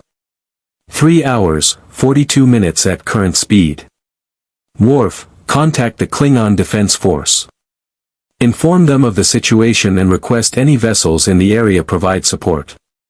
Captain, Worf said carefully, the Klingon Empire is still adjusting to the concept of dimensional threats.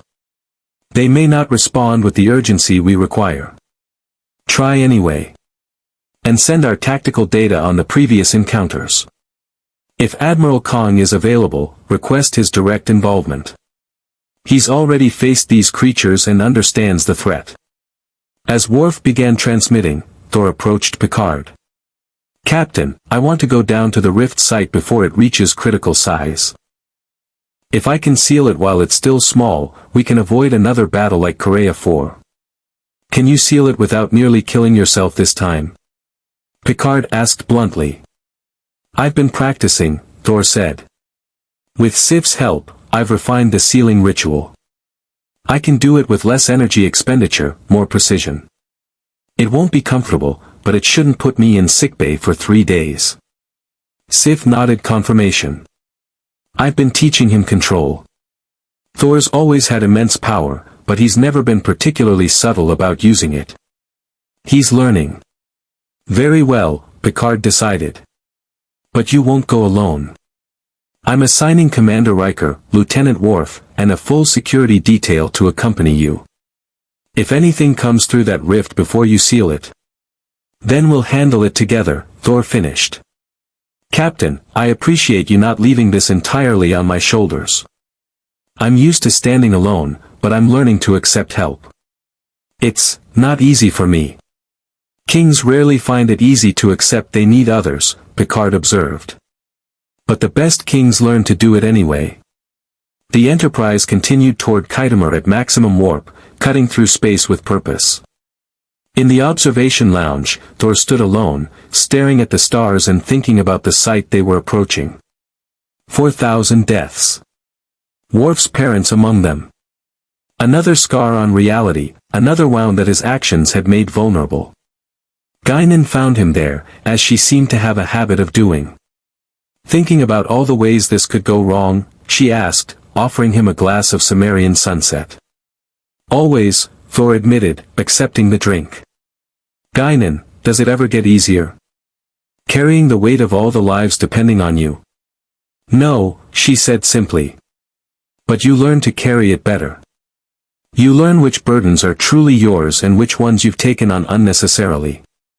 You learn that some things aren't your fault, even when they feel like they are. And if the rifts are my fault?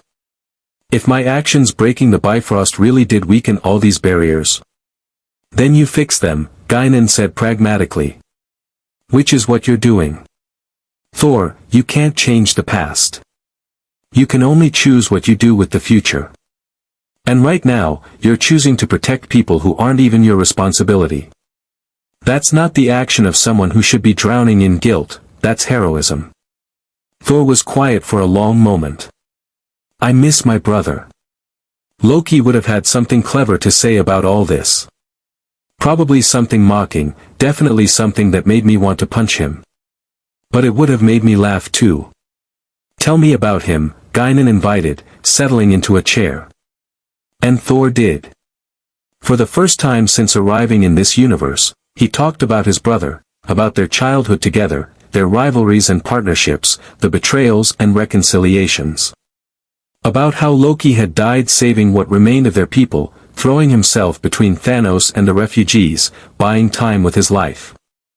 Guinan listened without judgment, and somewhere in the telling, Thor felt a small portion of his grief begin to ease. Not disappear, grief never truly disappeared, but become manageable. Become something he could carry without it crushing him. The calm interrupted their conversation. All hands, this is the bridge. We are approaching Khitomer. Senior staff and away team to your stations. Thor stood, setting down his empty glass. Thank you, Guinan. For listening. Anytime, Thor. That's what friends do. The word friends made Thor pause. When had he started thinking of these people as friends? These mortals who would age and die while he endured? But Guinan was right, they were friends. The Enterprise crew had earned that designation through their actions, their acceptance, their willingness to stand beside him against impossible odds. He would protect them. All of them. For as long as he could. Thor arrived on the bridge to find organized chaos. Data was coordinating sensor scans, Worf was managing incoming transmissions from 3 Klingon vessels that had responded to the alert, and Picard was reviewing tactical options with Riker. Status? Thor asked. The rift is larger than we expected, Picard reported. And it's not alone. Sensors are detecting residual traces of dimensional instability across the entire Khitomer system. The massacre site isn't just attracting one breach, it's creating conditions for multiple simultaneous rifts. Sith muttered something in Asgardian that probably wasn't complimentary. That's worse than I feared. Multiple rifts in close proximity can create resonance effects. They amplify each other, making all of them stronger and harder to seal. Can it still be done? Picard asked. Yes, Thor said with more confidence than he felt. But it will require perfect timing. We seal them all simultaneously, or we don't seal them at all. Captain, Worf announced, Admiral Kong is hailing. He's brought 2 additional battlecruisers and wants to coordinate our approach. On screen. Kang's scarred face appeared, and he was actually smiling. Captain Picard. Thor Odinson. It seems fate continues to throw us together. I have heard reports of your dimensional scanning success. The Empire is interested in acquiring this technology. We can discuss technology sharing later, Admiral, Picard said diplomatically. Right now, we need to coordinate our approach to Khitomer. We're facing multiple simultaneous rifts. Kang's smile faded. Multiple rifts. Of course. Nothing is ever simple. He looked at Thor. Asgardian, what do you need from us? Position your vessels at the coordinates Commander Data will transmit, Thor said, stepping forward. When I begin the sealing ritual, I'll need you to channel power to me just like at Korea 4. But this time, I need sustained energy, at least 10 minutes of continuous feed. Our ships can provide that, Kong confirmed. But Asgardian, our crews are warriors, not engineers. If something goes wrong, then we improvise, Thor said. We've gotten quite good at that lately. The combined fleet, for Federation and Klingon vessels, took up positions around the Khitomer system. On the view screen, the dimensional rifts became visible as reality tore open in 5 distinct locations, forming a pentagon of wounds in spacetime. And through those wounds, shapes began to emerge. Thor gripped Stormbreaker tightly, feeling the god Tempest respond to his need.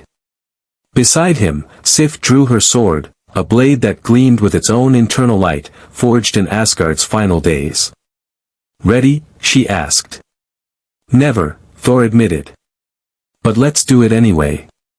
They transported to the center of the pentagonal formation, materializing in the void between the rifts. Around them, space itself was unstable, reality flickering like a candle flame in a storm. And through each rift, nightmares were beginning to cross over. Thor raised Stormbreaker and began to speak the sealing words.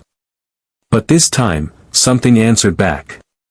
A voice came through all 5 rifts simultaneously, ancient, vast, and carrying the weight of eons.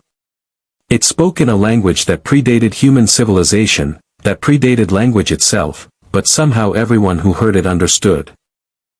"Child of Asgard. You dare imprison us again? You, who broke the barriers. You, who freed us from our cages." Thor's face went pale. He knew that voice. Every Asgardian knew that voice from legends and nightmares passed down through generations. "Ymir," he breathed.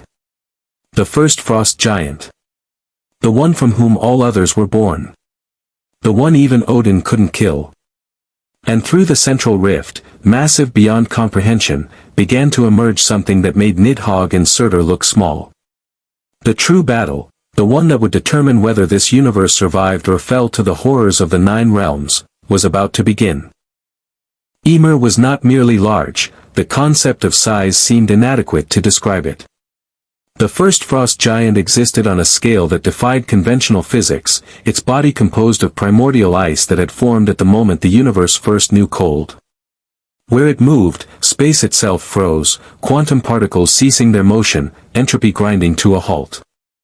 On the Enterprise bridge, Data's console erupted with contradictory readings. "Captain, the entity is causing localized violations of thermodynamics. Temperature readings are approaching absolute zero in a sphere 30 kilometers in diameter and expanding. At this rate, the entire Khitomer system will be frozen solid in 17 minutes. All ships, fall back to minimum safe distance," Picard commanded. "Divert all available power to thermal shields." But Admiral Kang's response was immediate and predictable. "No retreat. My parents' blood stained this soil. I will not abandon Khitomer to monsters, no matter how ancient." His voice carried across all frequencies. "All Klingon vessels, battle formation QA roll. If we die with honor defending our dead." Worf stood straighter at his station, pride evident in his posture. Whatever else could be said about Klingon, they did not run from battle. In the space between the rifts, Thor and Sif stood back to back, watching Ymir's impossible form continue to emerge. The frost giant's head alone was the size of a moon, with eyes like frozen stars and breath that crystallized spacetime itself. "Thor," Sif said quietly, her sword raised but her voice steady. "We can't fight that. No one can fight that. It's the embodiment of cosmic entropy." "I know," Thor replied, lightning crackling across his entire body as he channeled every reserve of power he possessed. "But I can buy time. Get back to the Enterprise. Help them coordinate the sealing. I'm not leaving you to face this alone." "Yes, you are." Thor's voice carried command authority that made even Sif hesitate. "Sif, I need you alive. If I fail, you're the only one who can teach this universe how to fight beings like Ymir. Please. For once, let me do the heroic self-sacrifice without arguing about it." Sif wanted to protest, but she recognized the logic. And more than that, she recognized the look in Thor's eyes, the acceptance of someone who had already made peace with their likely death.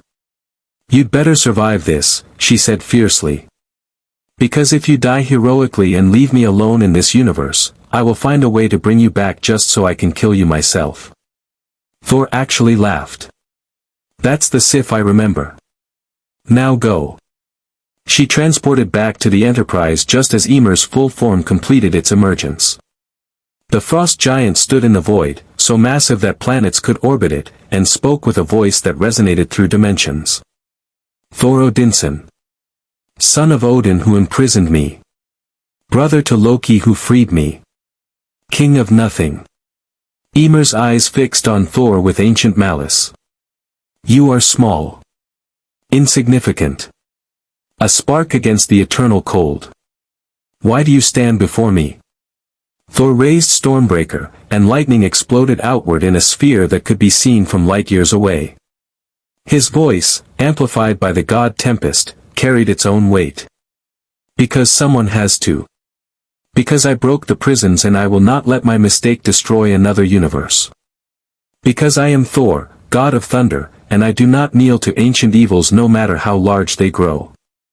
For a moment, just a moment, something like respect flickered in Ymir's frozen eyes. Bold words. Let us see if your actions match them.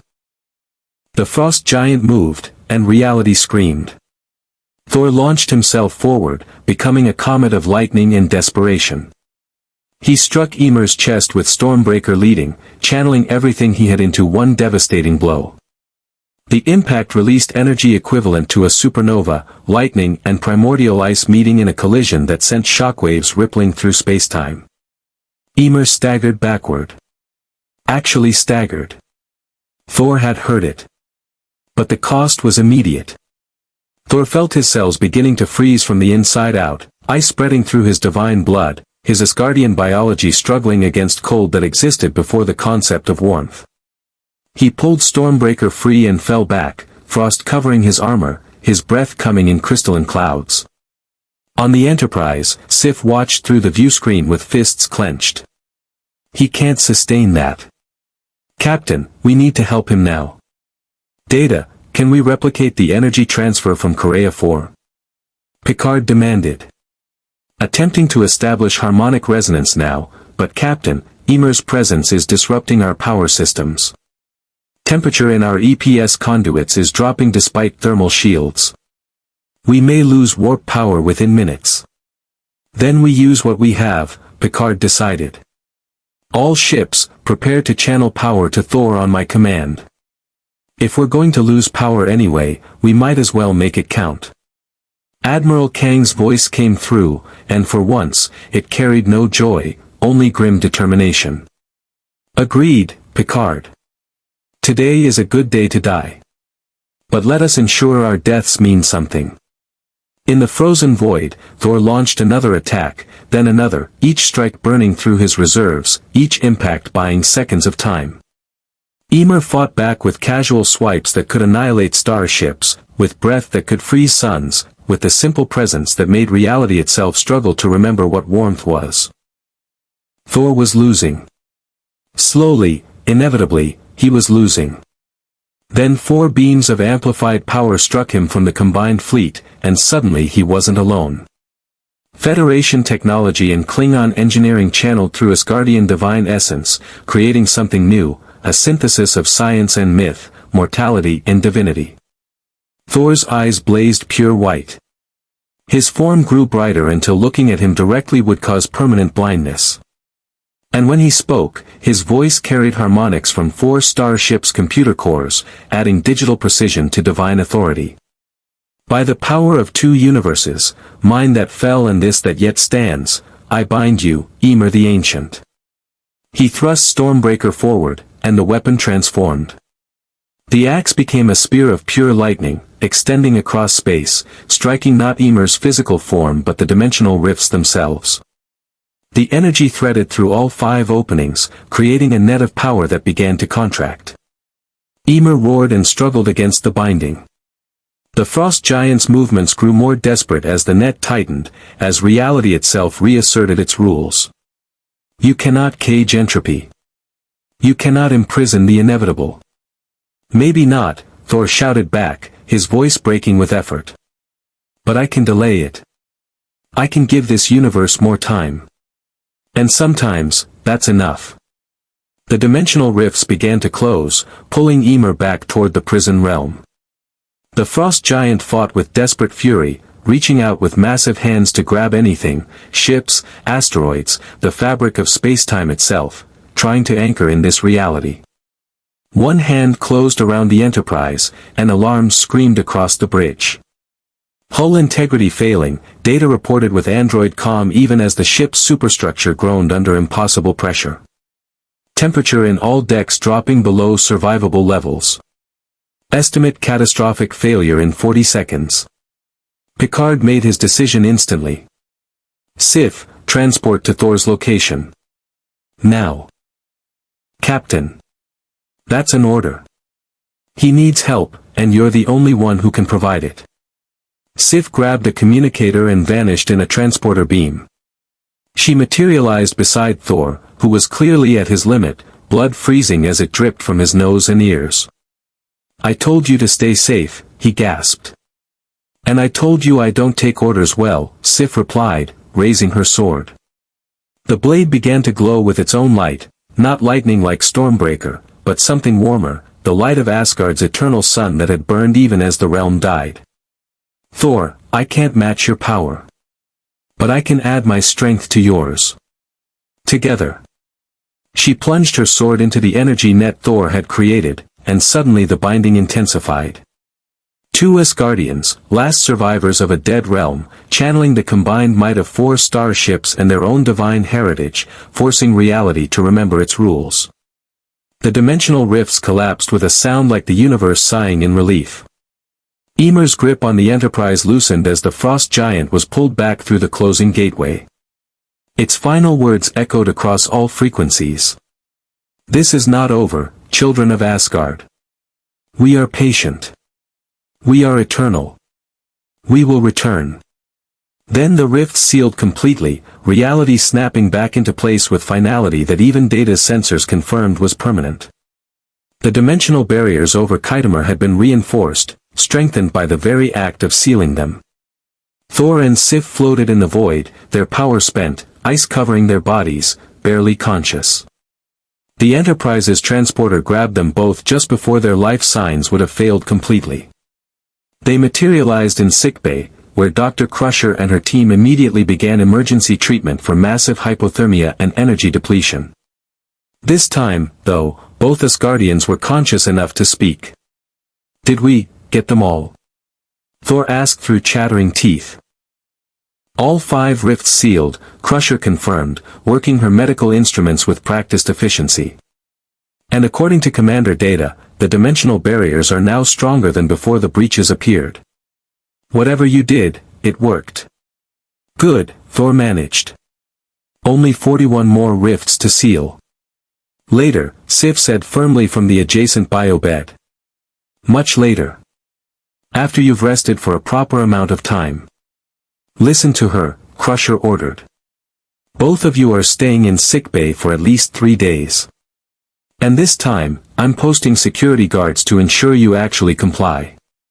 Thor wanted to argue but found he didn't have the energy. He'd pushed himself to the absolute limit, again, and this time it had truly cost him. Every cell in his body screamed in protest, and even his Asgardian healing factor was struggling to repair the damage. On the bridge, Picard watched as the combined fleet's ships slowly recovered from the battle. The Enterprise had sustained significant damage, hull breaches on 7 decks, frozen conduits throughout the ship, and the entire deflector array would need replacement again. But they were alive. All of them. Not a single casualty despite facing something that should have annihilated them all. "Admiral Kong is hailing," Worf announced, and there was something like warmth in his voice. Kong appeared on screen, and his expression carried genuine respect. "Captain Picard. Your Asgardians have proven themselves true warriors. The Klingon Empire owes them a debt of honor. And," he paused, as if the words came with difficulty, "we owe the Federation thanks as well. Our combined strength achieved what neither could accomplish alone." "Agreed, Admiral," Picard said. "Perhaps this crisis can be the foundation for improved relations between our peoples." "Perhaps," Kong allowed. "Though don't expect the High Council to suddenly embrace Federation softness." He smiled slightly. "Does it matter?" Sif replied pragmatically. "You broke the barriers. You're sealing them. You've saved thousands of lives in this universe already. That has to count for something." "Maybe," Thor said. But I keep thinking, what if I hadn't used the Bifrost to chase Thanos? What if I'd found another way? How many lives would still exist that are gone because of my choices? And how many lives exist now because of those same choices? Sif countered. Thor, you can't spend eternity second-guessing every decision. You act, you face the consequences, you try to be better next time. That's all any of us can do, immortal or not. Thor was quiet for a long moment. Then, almost reluctantly, he smiled. When did you become so wise? I've always been wise, Sif replied. You just never listened. Fair point. They lapsed into comfortable silence, two survivors from a dead realm resting in a universe that had accepted them despite having every reason not to. Outside, the stars of the Khitomer system shone with renewed brightness now that the dimensional rifts had been sealed. But on 41 other worlds, in 41 other systems, dimensional barriers remained weakened. And through those barriers, ancient things waited and watched and planned. The war to save this universe from the horrors of the Nine Realms had only just begun. The Enterprise continued its mission across Federation space and beyond, working with an unprecedented coalition of powers, Federation, Klingon, and eventually even cautious Romulan observers, to locate and seal the remaining dimensional rifts. Each closure brought its own challenges, its own battles against entities from mythology and nightmare. Thor and Sif became fixtures aboard the ship, their Asgardian perspective providing insights that Federation science couldn't match. Thor learned to balance his warrior's instinct with the diplomatic nuance Picard embodied, while Sif found purpose in training the next generation of Starfleet officers to face threats that transcended conventional warfare. Not every rift could be sealed without cost. They lost ships, crew members who died defending worlds they'd never visited, Klingon warriors who earned their place in STOVOcore fighting creatures from the dawn of creation. Each loss weighed on Thor, but with support from the Enterprise crew and Sif's steady presence, he learned to carry the burden without letting it crush him. Months became a year. 41 rifts became 30, then 20, then 10. With each closure, the dimensional barriers grew stronger, reality learning to defend itself against intrusion. The creatures that had escaped were hunted down or contained, added to Federation databases as new species, dangerous, anomalous, but no longer unstoppable mysteries. On the one-year anniversary of Thor's arrival, Captain Picard found him in the observation lounge, watching a sunset on a planet they just saved from a dimensional incursion. Contemplating your place in this universe?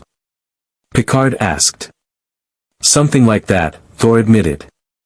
A year ago, I was lost, displaced, drowning in guilt about everything I'd broken. Now, he gestured to the planet below. Now I've found something like purpose again.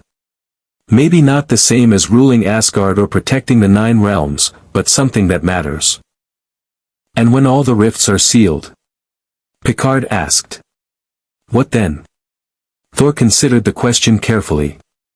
I don't know. Find my people if they survived in my universe. Or, he paused. Or maybe make a new home here. This universe could use protectors who understand threats that science can't fully explain. And I'm told I've gotten marginally better at not causing catastrophic disasters. Marginally, Picard agreed with a slight smile. But Thor, you've proven yourself to be more than a warrior. You've become a bridge between mythology and science, between the ancient and the modern. That has value beyond simply sealing rifts. Thank you, Captain. For everything. For taking a chance on someone who brought nothing but danger to your doorstep. You brought more than danger, Picard corrected. You brought perspective. A reminder that the universe is stranger and more wondrous than our sensors can measure. And you brought proof that even gods can learn, grow, and choose to be better than they were. As the sun set on the saved world below, casting the observation lounge in golden light, Thor felt something he hadn't experienced in years, hope. Not certainty, he'd learned that certainty was an illusion for immortals and mortals alike.